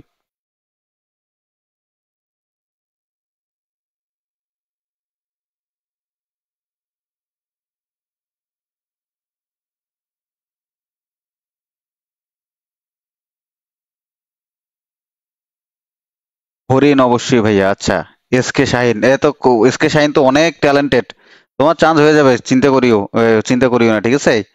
হরিণ বেশি দৌড়ে। একটা কথা আছে যে হরিণ কিন্তু খুব স্পিডে দৌড়ে, কিন্তু এখন তুমি যে বললা যে হরিণ খুব স্পিডে দৌড়ায়, কিন্তু তারপরে তো হরিণ বাঘের খাদ্যে পরিণত হয় কিনা বলো? তারপরে কিন্তু হরিণকে ধরে ফেলে। এটা ধরে ফেলার কারণ আছে। কারণ হরিণ খুব স্পিডে দৌড়ে, ঠিক আছে, বাঘের চেয়ে স্পিডে দৌড়ে, এটা আমরা জানি, কিন্তু বাঘ তাকে ধরার কারণ হচ্ছে হরিণ যখন দৌড়ায় তখন সে পিছনে ফিরে ফিরে তাকায় যে আসলে বাঘটা কত দূর আছে, আমি একটু দেখি। এই পিছনে যখন ফিরে তাকায়, এই পিছনে ফিরে তাকার সময় তার যে গতিটা ছিল সেই গতিটা কমে যায়, বিধায় তার গতিটা কমে যায় বিধায় এই বাঘ তখন তাকে অ্যাটাক করে। এই জন্য পিছনে ফিরে তাকা যাবে না, পিছনে ফিরে তাকা যাবে না। পিছনে যা হয়েছে হয়েছে, এতদিন যা হয়েছে হয়েছে, রেজাল্ট খারাপ হয়েছে, যা হয়েছে হয়েছে, সামনের দিকে চিন্তা ভাবনা করতে হবে যে আমাকে সামনে ভালো কিছু করতে হবে। ঠিক আছে, তাহলে আমি কাজল কালো, তারপরে তুষার শুভ্র, হরিণ চপল, এটা দ্বারা আমরা হচ্ছে উপমানটা বুঝলাম। এরপরে উপমিতটা একটু বুঝি। উপমিতটা সূত্রটা এখানে লিখে দিচ্ছি। পূর্বপদ নাউন হবে, পরপদ নাউন হবে, এবং অসত্য তুলনা বুঝাবে, মানে মিথ্যা তুলনা বুঝাবে, অসত্য তুলনা বুঝাবে। উদাহরণ দিলে তাহলে বুঝতে পারবা। যেমন একটা উদাহরণ দেই, যেমন ওই যে একটু আগে বলছিলাম চাঁদ মুখ, গার্লফ্রেন্ডকে আপনারা তুলনা করেন চাঁদ মুখ। একজন কি করছে, এক মেয়ে তার বয়ফ্রেন্ডকে, তার বাবুকে বলছে যে তুমি আমার জন্য চাঁদ এনে দিবা। আর যেই তার বয়ফ্রেন্ড যে ছিল সে আনরোমান্টিক, ঠিক আছে, সে কষা একটা থাপ্পড় মারছে। তখন হচ্ছে বেডি, তোকে যদি আমি চাঁদটা আনি দেই তাহলে আমি হচ্ছে ঈদ করব কি দেখে, বুঝতে পারছো? এখন দেখো, চাঁদ মুখ বলতে বোঝায় হচ্ছে চাঁদের মতো মুখ। আসলে কি মানুষের চাঁদের মতো মুখ হতে পারে? সম্ভব না, কিন্তু চাঁদের মতো কখনোই মুখ হওয়া সম্ভব নয়। এটা আমরা মিথ্যা তুলনা করতেছি। এখন দেখো, এই শব্দটার পূর্বপদ নাউন, চাঁদ একটা নাউন, পরপদ নাউন। তাহলে তাহলে দুইটাই যদি নাউন হয় তাহলে হচ্ছে সেটা উপমিত কর্মধারয় সমাস হবে। ঠিক আছে, আরো অসংখ্য আমি শব্দ বলতে পারি। যেমন একটা শব্দ আছে পুরুষ সিংহ, পুরুষ সিংহ, বা সিংহ পুরুষ, তুমি যেটা মন চায় দিতে পারো, সমস্যা নেই। এখন এই পুরুষও নাউন, দেখো সিংহ নাউন, মানে পুরুষটা হচ্ছে কি সিংহের মতো শক্তিশালী। একদিন ক্লাসে নিতে গিয়ে এক স্টুডেন্ট বলতেছে, স্যার আসল পুরুষ তাহলে কি হবে? আমি বললাম, বেটা তুই চুপ হয়ে থাক, আসল পুরুষ দিয়ে এখানে কাজ নেই। তাহলে যদি দুইটা নাউন হয়, তাহলে তাহলে সেটা কি হবে? সেটা হচ্ছে উপমিত হবে এবং অসত্য তুলনা বুঝাবে। ঠিক আছে, আরো অসংখ্য উদাহরণ দিয়েছে। যেমন একটা শব্দ আছে যে হচ্ছে আম, আহ, অধর পল্লব। অধর মানে ঠোঁট, আর পল্লব মানে পাতা। এখন যদি কোনো মেয়েকে যদি কেউ বলে যে হচ্ছে তোমার ঠোঁটটা ওই পাতার মতো সুন্দর, পাতার মতো একদম ঢেউ খেলানো, তাহলে এইটা দ্বারা কি হচ্ছে? পাতার সাথে তুলনা করা বোঝাচ্ছে না, কিন্তু সেটা কি সম্ভব? কখনো সম্ভব না তো। আবার একটা শব্দ আছে ফুলকুমারী। আমি শব্দগুলো বলতেছি, তোমার মিলে নাও, আমি যে সূত্র বলছি সেই সূত্র অনুযায়ী মিলতেছে কিনা। ফুলকুমারী, নিজে নিজে লেখো খাতায়, ফুলকুমারী। তাহলে ফুল এটা একটা বিশেষ্য বা নাউন, আর কুমারী এটা একটা বিশেষ্য। ঠিক আছে, এখন এই দুইটার মধ্যে তুলনা বোঝাচ্ছে। এখন বলো তো, ফুল কি কখনো কুমারীর মতো হতে পারে, বা কুমারী কখনো কি ফুলের মতো হতে পারে? সুন্দরের কথা বলছে আর কি, এটা সম্ভব না তো। ফুলের ধরন আলাদা, কুমারীর ধরন আলাদা, এটা মিথ্যা একটা তুলনা বোঝাচ্ছে, বিধায় এটা হচ্ছে উপমিত। ঠিক আছে, এই উপমান উপমিত এই দুইটা গেল। এরপরে রূপক। রূপকে লেখা হচ্ছে পূর্বপদ। দেখো এখানে কিন্তু পূর্বপদ এবং পরপদ বারবার আসতেছে, আমি কিন্তু ওইটা অনুযায়ী পড়াচ্ছি, কারণ এটা খুব খুব সিলি, কিন্তু এইটাই হচ্ছে সবচেয়ে ইম্পর্টেন্ট, এই পূর্বপদ এবং পরপদ। এখানে আমি লিখি যে পূর্বপদ অ্যাবস্ট্রাক্ট নাউন হবে, অ্যাবস্ট্রাক্ট। এখন তোমরা বলতে পারো যে বাংলা পড়ার সময় আবার ইংরেজি কেন বারবার চলে আসতেছে? হ্যাঁ, আর কারণ আমি ওটা হচ্ছে ওই, এটাকে যদি আমি এখন বলি যে গুণবাচক বিশেষ্য, এটা অনেকে বুঝতে পারবে না, কিন্তু অ্যাবস্ট্রাক্ট নাউন অনেকে চেনে। মানে বাঙালিরা বাংলার চেয়ে ইংরেজিটা বেশি জানে, বেশি বুঝে। এই জন্য আমিও মাঝে মধ্যে একটু ইংরেজি বলি। কিন্তু শুধুমাত্র যে বাংলা ক্লাস নেই তাও না, আমি ইংরেজিরও ক্লাস নেই। ঠিক আছে, এখন দেখো একটা ঘটনা ঘটছে। ঘটনাটা হচ্ছে কি, এক মেয়ে ক্লাস 10-এ, ধরো যে ক্লাস 10-এ টেস্ট পরীক্ষায় সে হচ্ছে সব সাবজেক্টে পাস করছে, কিন্তু ইংরেজিতে ফেল করছে। না সরি, সে হচ্ছে এই 10টা সাবজেক্টের মধ্যে 5টা সাবজেক্টে ফেল করছে, আর 5টা সাবজেক্টে সে ফেল করেনি। তার মানে 5টার ভিতরে কিন্তু ইংলিশও ছিল। ঠিক আছে, এখন রেজাল্ট তার বাবা শুনে, তার বাবা হচ্ছে স্কুলের মধ্যে দৌড়ে এসছে, এসে বলছে কোন মাস্টার খাতা কাটছে আমার মেয়ের, সে মনে করো যে ফিজিক্স কেমিস্ট্রি বায়োলজি সবগুলোতে ফেল করছে, ইংরেজি তো ফেল করছে, বলছে ফিজিক্স কেমিস্ট্রি বায়োলজি যা ফেল করছে করুক, কোনো সমস্যা নেই, আমার মেয়ে ওগুলোতে ফেল করুক, কোনো সমস্যা নেই, কিন্তু সে ইংরেজিতে কেমন করে ফেল করে? কে খাতা কাটছে? নিশ্চয়ই হচ্ছে এই খাতাটা হচ্ছে ভালো করে কাটে না, ইংরেজির মাস্টার আমাকে আমার মেয়েকে ইচ্ছাকৃত ফেল করে দিছে। কারণ ইংরেজির মাস্টার এসে বলতেছে যে আচ্ছা আপনার কেন মনে হইলো যে আপনার মেয়ে ইংরেজিতে পাশ করবে, ও তো ফেলও করতে পারে। বলছে কি বলেন, অবশ্যই সে পাশ করবে, কারণ ক্লাস 9-এ উঠার পর থেকেই তাকে আমি মোবাইল কিনে দিয়েছি, সেই মোবাইলেই অনেকগুলো ছেলের সাথে সে প্রেম করে, ইংরেজিতে চ্যাটিং করে, বিভিন্ন রকমের চ্যাটিং করে, ইংরেজিতে সে মোবাইল চালায়।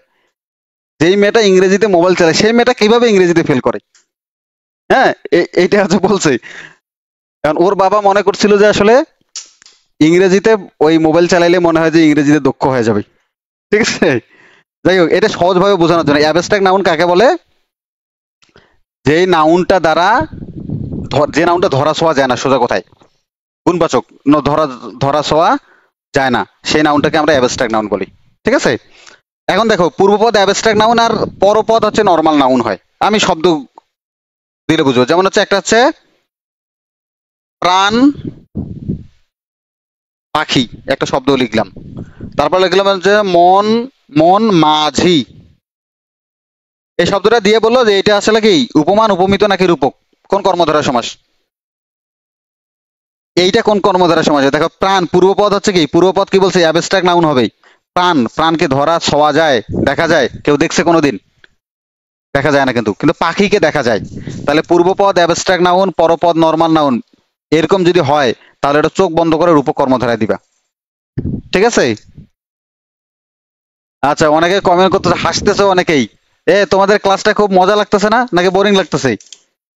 আমি কিন্তু নর্মাল হিসেবে পড়াই না, ঠিক আছে? একটু মজা দিয়ে পড়লে বোরিং লাগে না, এমনিতেই ব্যাকরণ সাবজেক্ট একটু কাঠখোট্টা, কত সহজে বোঝানো যায়, একটু মজা করে পড়াইলে ক্লাসে মনোযোগ থাকে, ঠিক আছে?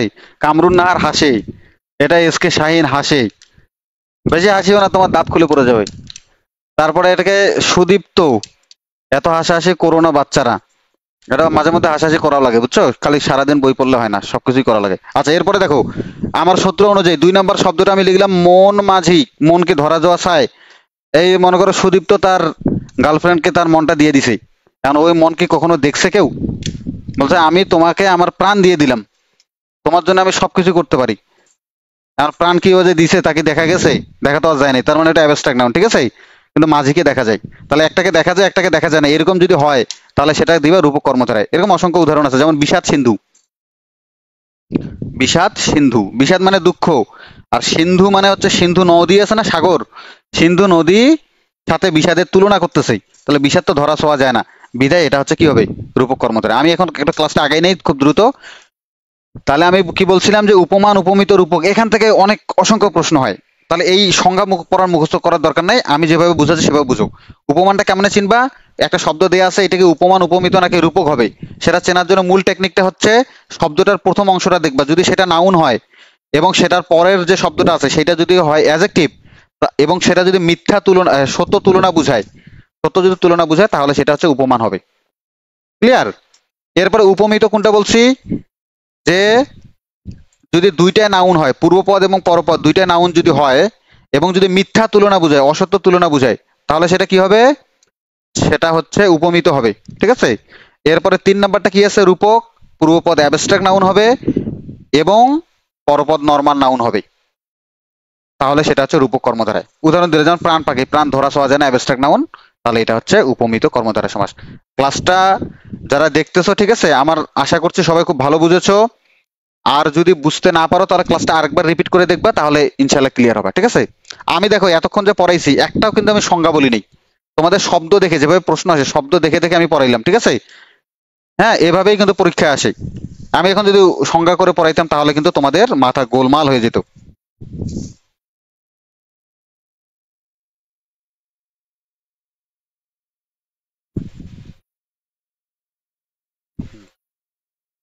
আচ্ছা, মোটামুটি আমাদের হচ্ছে কর্মধারয় সমাজটা হয়ে গেছে, এরপরে বহুব্রীহি, এটাতে আরো মজা আছে, তোমরা ক্লাসে থাকো সবাই, ঠিক আছে?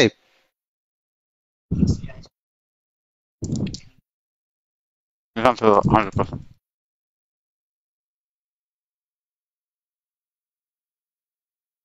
আচ্ছা, এরপরে বহুব্রীহিটা একটু আলোচনা করে নেই প্রথমে।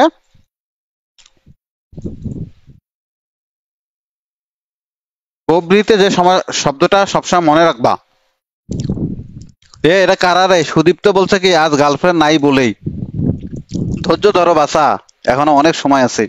এর ভাই এসকে শাহিন সেম ভাই, চিন্তা করে না, হবে একদিন, ঠিক আছে? ক্যারিয়ার বানাও, ঠিক আছে, মেয়ের লাইন ধরে যাবে।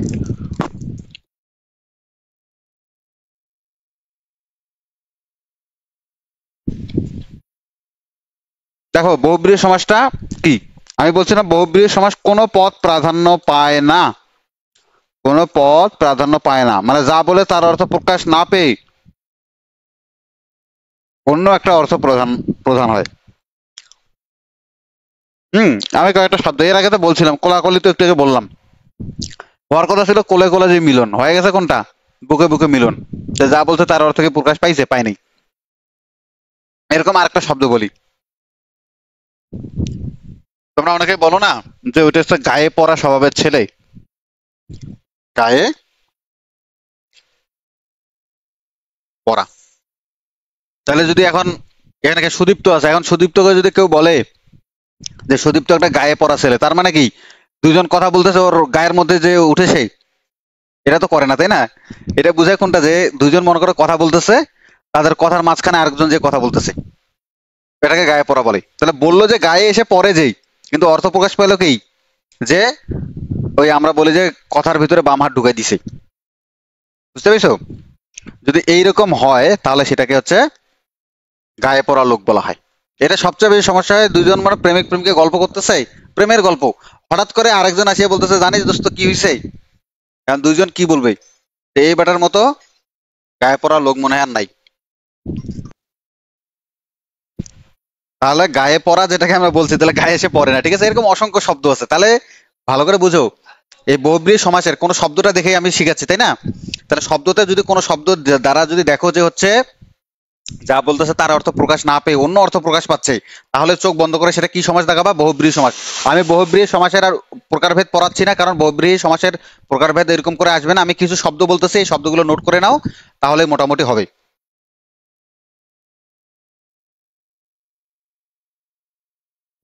লিখো, একটা শব্দ আছে হচ্ছে, তোমাদের মধ্যে এই যে সুদীপ্ত আছো, তাই না? ভাইয়া আমার একটা প্রশ্নের উত্তর দিলেন না, কোনটা? একটু উপরে নিয়ে যান তো।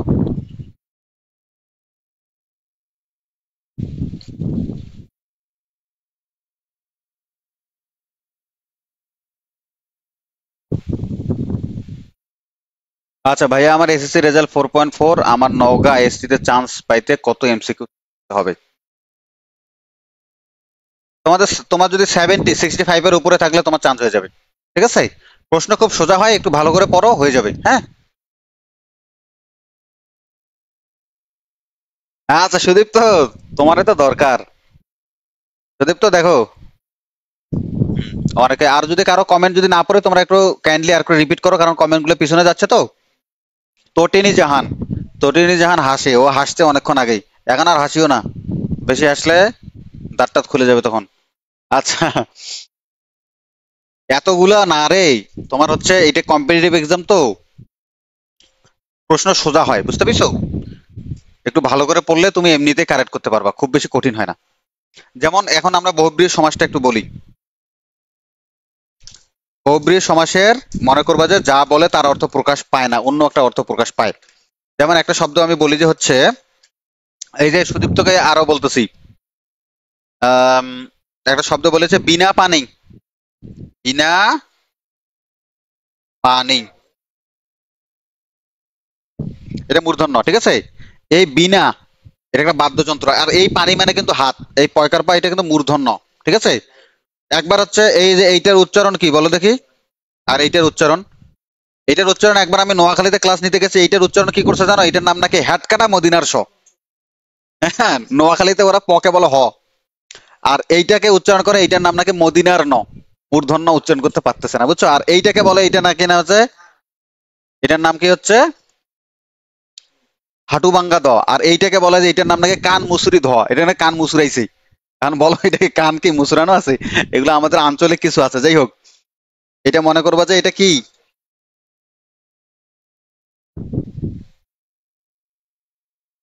তাহলে এই যে মূর্ধন্য এবং দন্তন্যর মধ্যে কিন্তু বানান ভুল হতে পারে, ঠিক আছে? এইটা এই পানি মানে হাত, এই বিনা পানি মানে হচ্ছে, বিনা পানি হচ্ছে দেবী সরস্বতীকে বুঝায়, এদের বিদ্যার দেবী। কে সুদীপ্ত, মিথ্যা বলছি নাকি বলো? বিনা পানি দেবী সরস্বতীকে বুঝায়। আরেকটা আছে নীলকণ্ঠ, এই শব্দগুলো বারবার আসে, তোমাদের বইতে লেখা আছে, হ্যাঁ 9-10 বাংলা ব্যাকরণটাতে লেখা আছে নীলকণ্ঠ। নীলকণ্ঠ, দেখো নীলকণ্ঠ যা তাকে নীলকণ্ঠ বলা হয়। এখন যদি আমি এই যে নীল এই পর্যন্ত কণ্ঠ করে আমি যদি বলি যে আমাকে নীলকণ্ঠ বলো, তাহলে তো সুদীপ্তরা যারা হিন্দু সনাতনী ধর্মবলম্বী আসো, তাহলে তো সবাই এসে আমাকে পিটা পারে। কারণ নীলকণ্ঠ বলতে দেবতা শিবকে বুঝায়, আমাকে বললে হবে না, আমি নীলকণ্ঠ করলে হবে না। তাহলে যা বলছে তার অর্থ প্রকাশ পাইছে, পাই নাই। এরকম করে আরো অনেকগুলো আসতে পারে। যেমন একটা শব্দ আছে হচ্ছে এক গুয়ে, এক গুয়ে, এই গুয়ে মানে হচ্ছে মুখ। হ্যাঁ, এক গুয়ে বলতে একদিকে মুখ যার। অনেকে এক গুয়ে স্বভাবের লোক বলে না, যে ওই ছেলেটা এক গুয়ে মানে খুব বদমেজাজি, যা বলে তাই করে। তাহলে ও কি একদিকে মুখ করে চলে, এইভাবে চলে যেভাবে হাঁটতেছে ওইভাবে, ও মুখ ঘুরে না? অবশ্যই ঘুরে। তাহলে এক গুয়ে বলতে হচ্ছে কাকে বোঝাচ্ছে? অবশ্যই হচ্ছে এমন একটা মানুষকে যে হচ্ছে খুব ওই যে ঘাড়তেরা বলি আমাদের এলাকায়। অসংখ্য শব্দ আসতে পারে। যেমন আরো কয়েকটা শব্দ বলি। একটা শব্দ আছে 10 গজি। 10 গজি বলতে হচ্ছে 10 গজ পরিমাণ, এটাকে না বুঝিয়ে একটা বিশেষ ধরনের লুঙ্গি ধুতিকে বুঝায়, ঠিক আছে? বিশেষ ধরনের কাকে বুঝায়? ধুতিকে বুঝায়। তাহলে 10 গজি ধুতিকে বুঝাচ্ছে, কিন্তু 10 গজকে বুঝাচ্ছে না। তাহলে এইরকম যতগুলো শব্দ আছে তোমরা উদাহরণগুলো দেখলেই বুঝতে পারবা, তাহলে মোটামুটি তোমরা এটা ক্লিয়ার হয়ে যাবে, ঠিক আছে? আরো তো উদাহরণগুলো বললাম না, যেমন হাতাহাতি হতে পারে, হাতাহাতি, কানাকানি, চুলাচুলি, চুলাচুলি আসতে পারে। যেমন এখানে মেয়েকে আছে তটিনী। তটিনী তোমার তোমার কি বেস্ট বান্ধবীর নাম কি? কমেন্ট করো তো দেখি।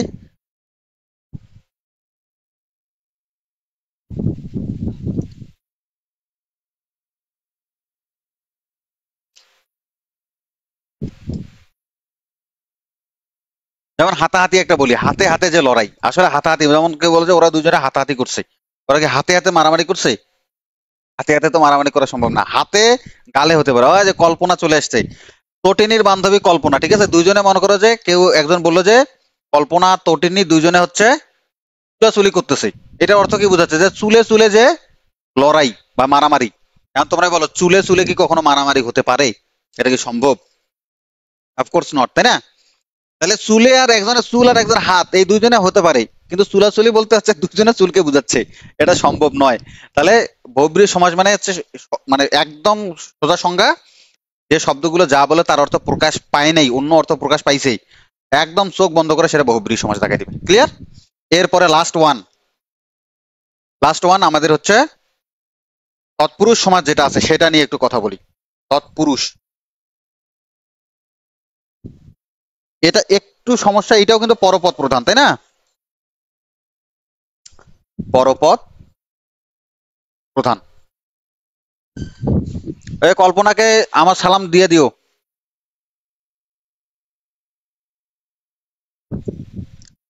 তৎপুরুষ সমাজ কি বলছে? পরপদ প্রধান।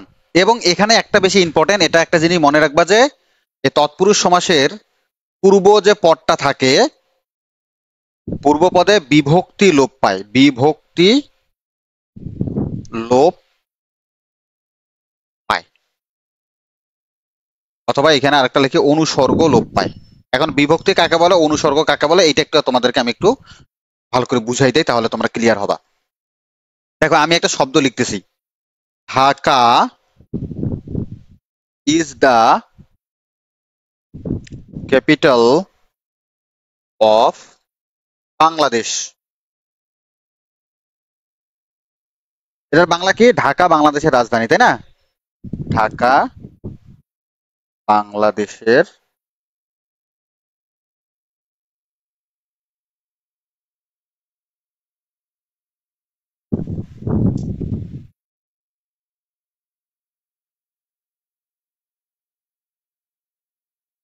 ভালো করে বুঝো, এইটা একটা বুঝলে তুমি হচ্ছে বিভক্তিগুলো কাকে বলে বুঝতে পারবা। Dhaka is the capital of Bangladesh. এখন বলো তো, ঢাকা, ঢাকা মানে ঢাকা, ইজ মানে হয়, দ্য ক্যাপিটাল মানে রাজধানী, বাংলাদেশ মানে বাংলাদেশ, তাহলে এই যে অফ যে শব্দটা আছেই, প্রেপোজিশনটা আছেই, এইটার অর্থ কি? এইটার অর্থ হচ্ছে র অথবা এর। এর অর্থ কি? র অথবা এর। এখন আমি যদি কোনো কারণে এই অফটাকে কেটে দিলাম, তাহলে অর্থটা কেমন আসে দেখো তো। ঢাকা হয় বাংলাদেশ রাজধানী। তাহলে বাক্যটা শুনতে কেমন লাগতেছে? কেমন বেখাপ্পা লাগতেছে না?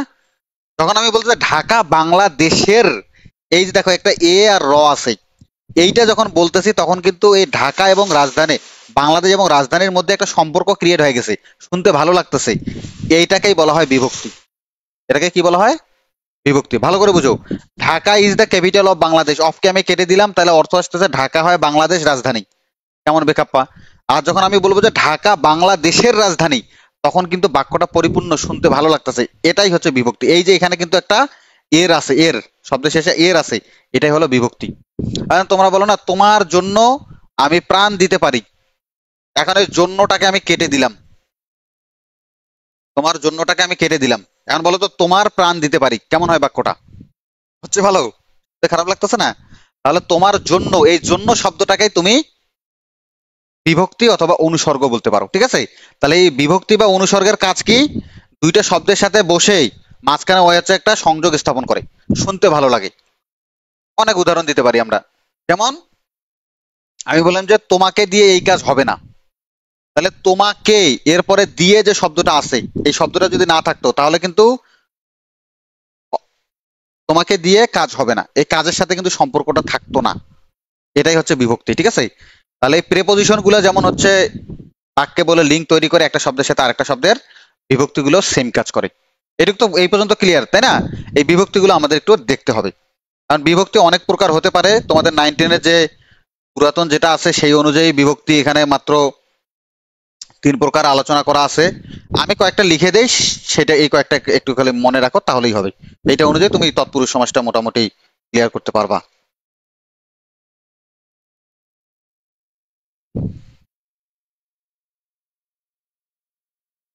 যেমন একটা বিভক্তি হতে পারে কে, একটা বিভক্তি হতে পারে কে, একটা বিভক্তি হতে পারে রে।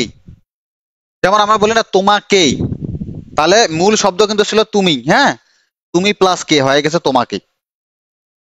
অথবা এই যে এখানে কি আছে তটিনী, যেমন তটিনীকে, তটিনী তোমার নামের কি অর্থ বলো দেখি?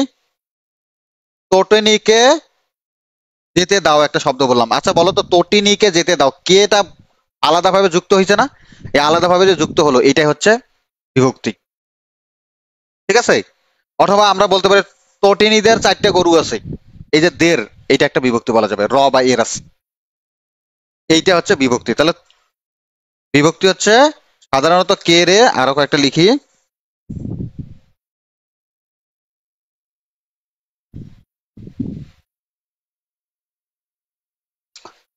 দ্বারা, দিয়ে, কর্তৃক, দ্বারা দিয়ে কর্তৃক, আর একটা হচ্ছে হতে থেকে চেয়ে, হতে থেকে এ, আর একটা লিখে শেষ হবে, আর একটা হচ্ছে র অথবা এর। ও, তরিনী তো তার নামের অর্থ জানে, গুড। নামের অর্থটা জানা হচ্ছে খুব। ভাইয়া আপনার ক্লাস সেই, অফলাইনে ক্লাস আসিয়েন, একদিন দেখা হবে, অবশ্যই দেখা হবে। তোমরা যদি ভর্তি হও ক্লাসে দেখা হবে, কোনো সমস্যা নেই। হ্যাঁ, হ্যাঁ, আপনাদের আমাদের অফলাইনেও ভর্তি আছে, তোমরা যদি ভর্তি হতে চাও ভর্তি হতে পারো, ঠিক আছে? তোমাদের স্ক্রিনে যে নাম্বার দেওয়া আছে এটা কল দিয়ে দাও। এটা নট অনলি সমাস, বুঝছো? আমি সবগুলো টপিকে এভাবে পড়াই, খুব মজায় মজায় পড়তে পারবা, কোনো সমস্যা নেই। হ্যাঁ, অফলাইনে, অফলাইনে ক্লাস করে। আচ্ছা আচ্ছা, সুদীপ তো দেখা হবে ইনশাল্লাহ তোমার সাথে, সমস্যা নাই।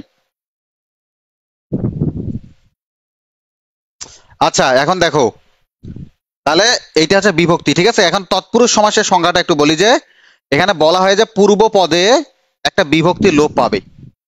পূর্ব পদে, এখানে লেখো পূর্ব পদে, একসাথে লিখে দেই, পূর্ব পদে বিভক্তি লোপ পায়, মানে চলে যায় আর কি, ঠিক আছে?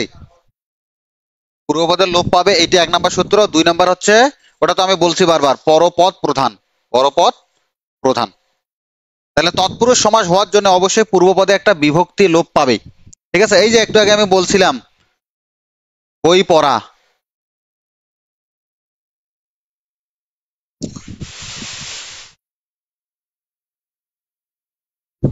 বই পড়া। এই শব্দটা কিভাবে গঠিত হয়েছে জানো? বইকে পড়া। তাহলে দেখো এই কে বিভক্তি একটা চলে গেছে না? চলে গেছে কিন্তু। ভাইয়া কোথায় কিভাবে অনলাইনে ক্লাস হয়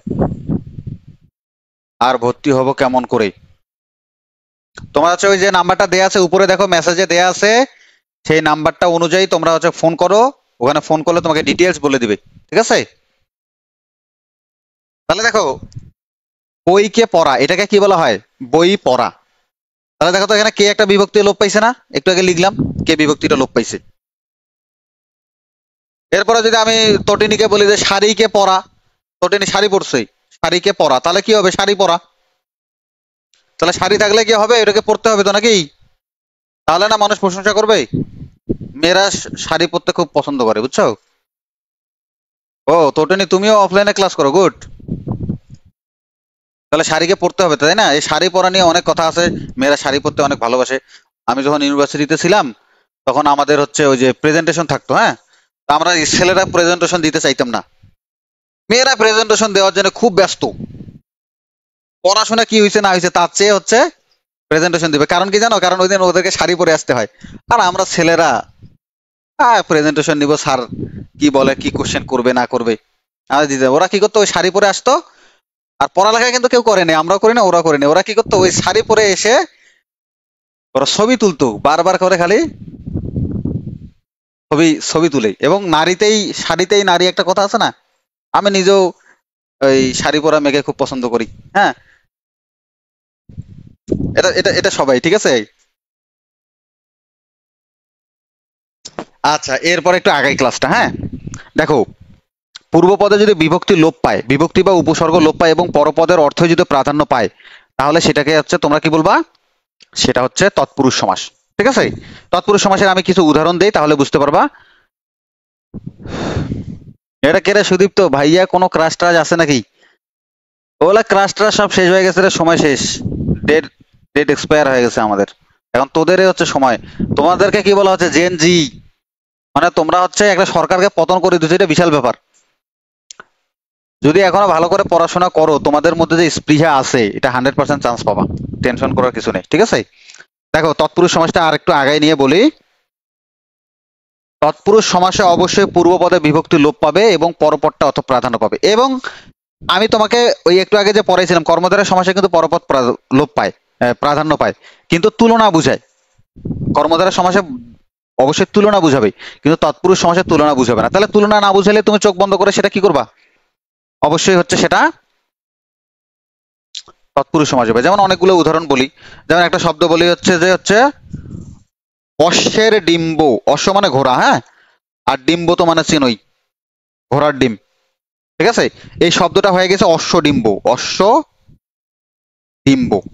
তাহলে এইটাকে বলা হয় হচ্ছে ব্যাস বাক্য, বুঝছো? এটা হচ্ছে ব্যাস বাক্য। তাহলে এখানে দেখো শব্দের শেষে কিন্তু একটা র আছে না? এইটা হচ্ছে সমস্ত পদ। এই রটা কিন্তু চলে গেছে, এখানে রটা আছে নাই। এবং দেখো ডিমটা কিন্তু বেশি ইম্পর্টেন্ট। তাহলে ডিমটা বেশি ইম্পর্টেন্ট, রটা চলে গেছে বিধায় এটা হচ্ছে তৎপুরুষ সমাস হবে। তাহলে বিভক্তিটা লোপ পেয়ে গেল, এই যে র বিভক্তিটা লোপ পেয়ে গেছে, ঠিক আছে। এবং অসংখ্য উদাহরণ দেওয়া যায়। যেমন ওই ঘোড়ার ডিম বলতে পারো তোমরা। ওইটাতে অবশ্য বিভক্তিটা চলে যায় না, ওটা অলুক তৎপুরুষ সমাস বলে, ওটা অতটা জানার দরকার নেই। তারপরে হচ্ছে আরেকটা বলি, যেমন গাছে পাকা, গাছে পাকা, এটা পরের একটা যাই। গাছে পাকা, গাছে পাকা, এটাকে বলা হয় গাছ পাকা, গাছ পাকা। দেখো তো এখানে চলে গেছে না? না, এই যে অন্তস্থ আছে না? একটা জিনিস মনে রাখবা, এই বিভক্তি, এটা এ বিভক্তি কিন্তু একটা আছে, ঠিক আছে। তোমরা বলো এটা স কিন্তু, হ্যাঁ, গাছে। আবার এখানে লিখি গাছে পাকা। এই শব্দটাকে যদি আমরা ভাঙ্গি তাহলে গ পাবো, তারপরে আ পাবো, তারপরে স পাবো, তারপরে কিন্তু শেষে এ পাবো। এই এটা কিন্তু শেষে আছে, এটা ভালো করে মনে রাখিও। এটা কিন্তু কোথায় আছে? শেষে আছে। উচ্চারণটা দেখো, গাছ পাকা, গা সে। আমরা কি গা এ স উচ্চারণ করি নাকি গা সে উচ্চারণ করি? তাহলে এ স উচ্চারণ করি আমরা, ঠিক আছে। তাহলে গাছ পাকা। তাহলে এ বিভক্তিটা চলে যাচ্ছে এবং দেখো পাকাটা বেশি ইম্পর্টেন্ট। আমরা গাছ পাকা ফল খাই না, তাহলে ওই গাছে না পাকলে ওই ফলকে আমরা খাইতাম না, তাহলে পরপদ প্রধান, বিধায় এটা হচ্ছে কি সমাস হবে, তৎপুরুষ সমাস। ক্লিয়ার? তোমরা মোটামুটি এইটা ধারণা, আমি যেভাবে বললাম এটা একদম বেসিক আলোচনা করলাম, তোমরা হচ্ছে পুরোটাই সুন্দরভাবে দেখবা, ঠিক আছে? আমার মনে হয় আর কোনো সমস্যা থাকবে না। যদি তারপরেও কোনো সমস্যা থাকে এই পেজে তোমরা কমেন্ট করিও, আমি হচ্ছে কমেন্টে তোমাদের বুঝাই দিব, ঠিক আছে? এখন এই সমাসের প্রশ্নগুলো কেমন করে হতে পারে সেই সম্পর্কে একটু কথা বলি।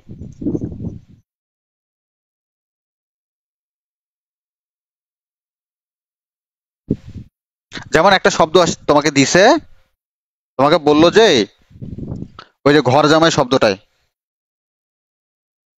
ঘর জামাই, এটা একটা শব্দ দিল। এরপরে তোমাকে একটা শব্দ দিল হচ্ছে আম, আচ্ছা ওইটা লিখি হচ্ছে নীলকণ্ঠ, নীলকণ্ঠ। আর একটা শব্দ দিল তোমাকে হচ্ছে দুধে ভাতে, দুধে ভাতে। এই শব্দ তিনটা দিল, দিয়ে বললো যে এটা কোনটা কোন সমাস। এখন আমি যেভাবে তোমাদেরকে পড়াইছি খাতা তোমরা বের করো, সেই অনুযায়ী দেখো তো হয় কিনা। ঘর জামাই যে শব্দটা বলছি, বলো তো এখানে কি জামাইটা বেশি ইম্পর্টেন্ট নাকি ঘরটা বেশি ইম্পর্টেন্ট? অবশ্যই জামাইটা বেশি ইম্পর্টেন্ট, তার মানে পরপদ প্রধান। তাহলে পরপদ প্রধান হলে দুইটা সমাস হয়, একটা কি হয় তৎপুরুষ সমাস, আর একটা কোন সমাস হয়, আর একটা হচ্ছে কর্মধারয় সমাস। এখন এই শব্দটা গঠিত হয়েছে কেমন করে, ঘরে আশ্রিত যে জামাই, আশ্রিত তো আমি কখনো বিভক্তি বলি নাই তাই না, তার মানে এইটা অবশ্যই হচ্ছে কর্মধারয় সমাস হবে, সাধারণ কর্মধারায়, ঠিক আছে? দুই নাম্বারটা যেটা আছে দেখো নীলকণ্ঠ, কারণ এই যে সেদিন বলছিলাম যে নীল রং করলেই আমাকে নীলকণ্ঠ কি বলা যাবে, যাবে না। নীলকণ্ঠ বলতে দেবতা শিবকে বুঝায়, বলছে এক কথা, অর্থ প্রকাশ পাইছে আরেক কথা, চোখ বন্ধ করে সেটা কোন সমাস হবে, অবশ্যই এটা বহুব্রীহি সমাস হবে, ঠিক আছে? বহুব্রীহি। আর আরেকটা শব্দ বলি গলায় গামছা। এখন আমার যদি গলায় গামছা থাকে, তাহলে কি আমাকে গলায় গামছা লোক বলা যাবে, যাবে না। গলায় গামছা কার থাকে, সাধারণত রাঁধুনি যারা আছে না, তাদেরকে গলায় গামছা বলে। আর একটা শব্দ বলি, এটা খুব মজার শব্দ, কানে খাটো, কানে খাটো। এই শব্দটা বলো তো কি হবে, তোমরা একটু কমেন্ট করো তো, কানে খাটো, কানে খাটো। যদি কেউ বলে যে সুদীপ্ত, তোমাকে যদি কেউ কানে খাটো বলে, তার মানে এই শব্দটা তুমি কি বুঝবা, বলো কমেন্ট করো। আচ্ছা কি বলছে, ভাইয়া ক্লাস শুরু হয়েছে কখন? কখন? অনেকক্ষণ আগে, ক্লাস প্রায় শেষের দিকে। হ্যাঁ তুমি ক্লাসটা শেষ হলে ওটা দেখে নিও। তোমরা বলো এই যে কানে খাটো শব্দটা কি বোঝাচ্ছে, যে যার কান ছোট, যার কান খাটো তাকে বোঝাচ্ছে, নাকি অন্য কোনো অর্থ প্রকাশ পাচ্ছে? আচ্ছা বলতে পারলাম না ভাইয়া, আপনি বুঝেন। আচ্ছা আরে যদি তোমাকে কেউ বলে যে কানে খাটো, মানে তুমি কানে কম শোনো, এইটা বুঝাচ্ছে, যে তোমার কানটা যে ছোট এইটা কিন্তু বুঝাচ্ছে না। তাহলে যা বলছে তার অর্থ কি প্রকাশ পাইছেই? পাই নাই কিন্তু। তাহলে কোন সমাস হবে বলো তো, সুদীপ্ত বলো। অবশ্যই বহুব্রীহি সমাস হবে তাই না? এই যে আলাল উদ্দিন বলছে যে কানে কম শুনে, তো বললো শব্দটা কি, যে কানে খাটো, কানটা তো ছোট, কিন্তু এখানে বুঝাচ্ছে যে সে পায় না, কম শুনে। এরপর আরেকটা শব্দ আছে দুধে ভাতে। দেখো দুধ এবং ভাত, যে আমার সন্তান যেন থাকে দুধে ভাতে, তাহলে দুধ এবং ভাত দুইটাই ইম্পর্টেন্ট, তাহলে কোন সমাস হবে, অফকোর্স দ্বন্দ্ব সমাস, ঠিক আছে? এখন তোমরা এই ক্লাসটা কেমন লাগলো একটু তোমরা কমেন্ট করো তো, যে বুঝতে পারছো কিনা। আমি আরো দুই একটা উদাহরণ আমাদের একটু টেস্ট নিয়ে ক্লাসটা আমি, কেমন লাগলো ক্লাসটা? এই বই থেকে, যে বইটা তোমাদের যে দেখতেছো ওখানে দেয়া আছে, ঠিক আছে, এই বইটা থেকে হুবহু কমন পাবা তোমরা। এই বইটা যদি কেউ 100% ফলো করতে পারো তাহলে চান্স নিশ্চিত। হ্যাঁ। আচ্ছা সুদীপ্ত বলছে দ্বন্দ্ব সমাস। এখন ক্লাস কেমন লাগলো এটা একটু তোমরা কমেন্ট করো। আর একটা বিষয় সেটা হচ্ছে যে তোমরা অফলাইনে ভর্তি হতে চাও, তাহলে ওখানে যে পেজে এইখানে কমেন্টের নাম্বার দেয়া আছে, ঠিক আছে, ওই যে অথবা ওই যে দেখাচ্ছে নাম্বার একটা, সেই নাম্বারটাতে হচ্ছে তোমরা হচ্ছে কমেন্ট করে, কল করে তোমরা হচ্ছে জানতে পারবা, ওকে জানতে পারবা।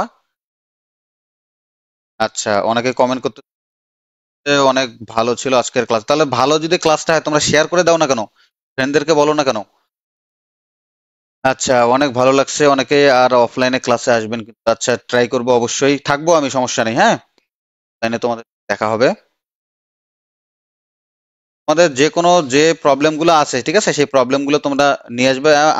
আমার আমার টিচিং প্রফেশনটা এটাই, আমি কখনো মানে কোশ্চেন যত বেশি করবা তত বেশি তুমি জানবা, ঠিক আছে। আর কোশ্চেন তারাই করে যারা হচ্ছে পড়ালেখা করে। ঠিক আছে? তোমরা কমেন্ট করবা বারবার এবং তোমাদের ফ্রেন্ডদেরকে হচ্ছে জানাই দিবা। বইটা ওখানে দেয়া আছে, ওই যে আজ আজ কোচিং এর কি নাম, এর বড় করে দেন একটু, লিখে দিচ্ছে সমস্যা, আজ আইএসটি ম্যাথস।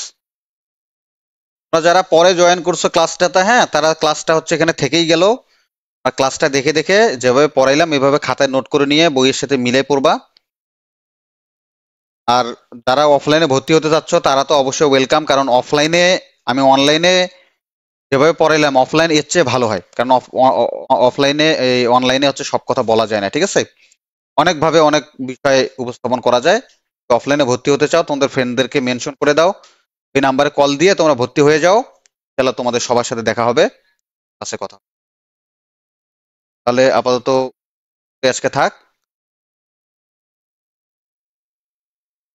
আচ্ছা আচ্ছা, তোমাদের জন্য একটা কুইজ থাকতেছে, এটার উপরে একটা আমি কুইজ দিতেছি, এই কুইজটা তোমরা হচ্ছে কমেন্ট সেকশনে জানাবা, ঠিক আছে। দেখো, এর কোনটি বহুব্রীহি সমাস? দেখো, একটা দিছে ঝালমুড়ি, 2 নাম্বার ঘোড়ার ডিম, 3 নাম্বার হচ্ছে ওহিনকুল, 3 নাম্বার দিছে 80-20। এই 80-20 শব্দটা যেহেতু পড়ায় না, একটু আমি বলে দেই। এই 80 মানে হচ্ছে দাঁত, আর 20 মানে তো বিশেষ। 80-20 বলতে কিন্তু যা বলে তার অর্থ কিন্তু প্রকাশ পায় না। এখন তোমরা কি কি অর্থ প্রকাশ পেতে পারে, তোমরা হচ্ছে এইটা একটু কমেন্ট করে তোমরা জানাবা। যে নাম্বারটা দেওয়া আছে ওটায় কল, তাহলে হ্যাঁ, ওই নাম্বারটাতে কল দিলে তোমরা হচ্ছে, ঠিক আছে। আজকে তাহলে এই পর্যন্তই, সবাই ভালো থাকো। ও আচ্ছা, আমার নামটা মনে হয় তোমরা জানো না, নামটা বলে দেই।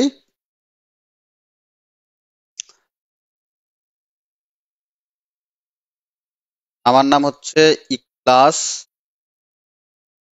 ঠিক আছে। যারা ক্লাসটা দেখেছো সবাইকে ধন্যবাদ। কিছু যদি কোনো সমস্যা হয় তাহলে তোমরা হচ্ছে একটু কমেন্ট করিও। আচ্ছা, কুইজটা আমি রেখে দিচ্ছি আবারও, আছে, এখানে থেকে গেল। ওকে, সবাই ভালো থাকো।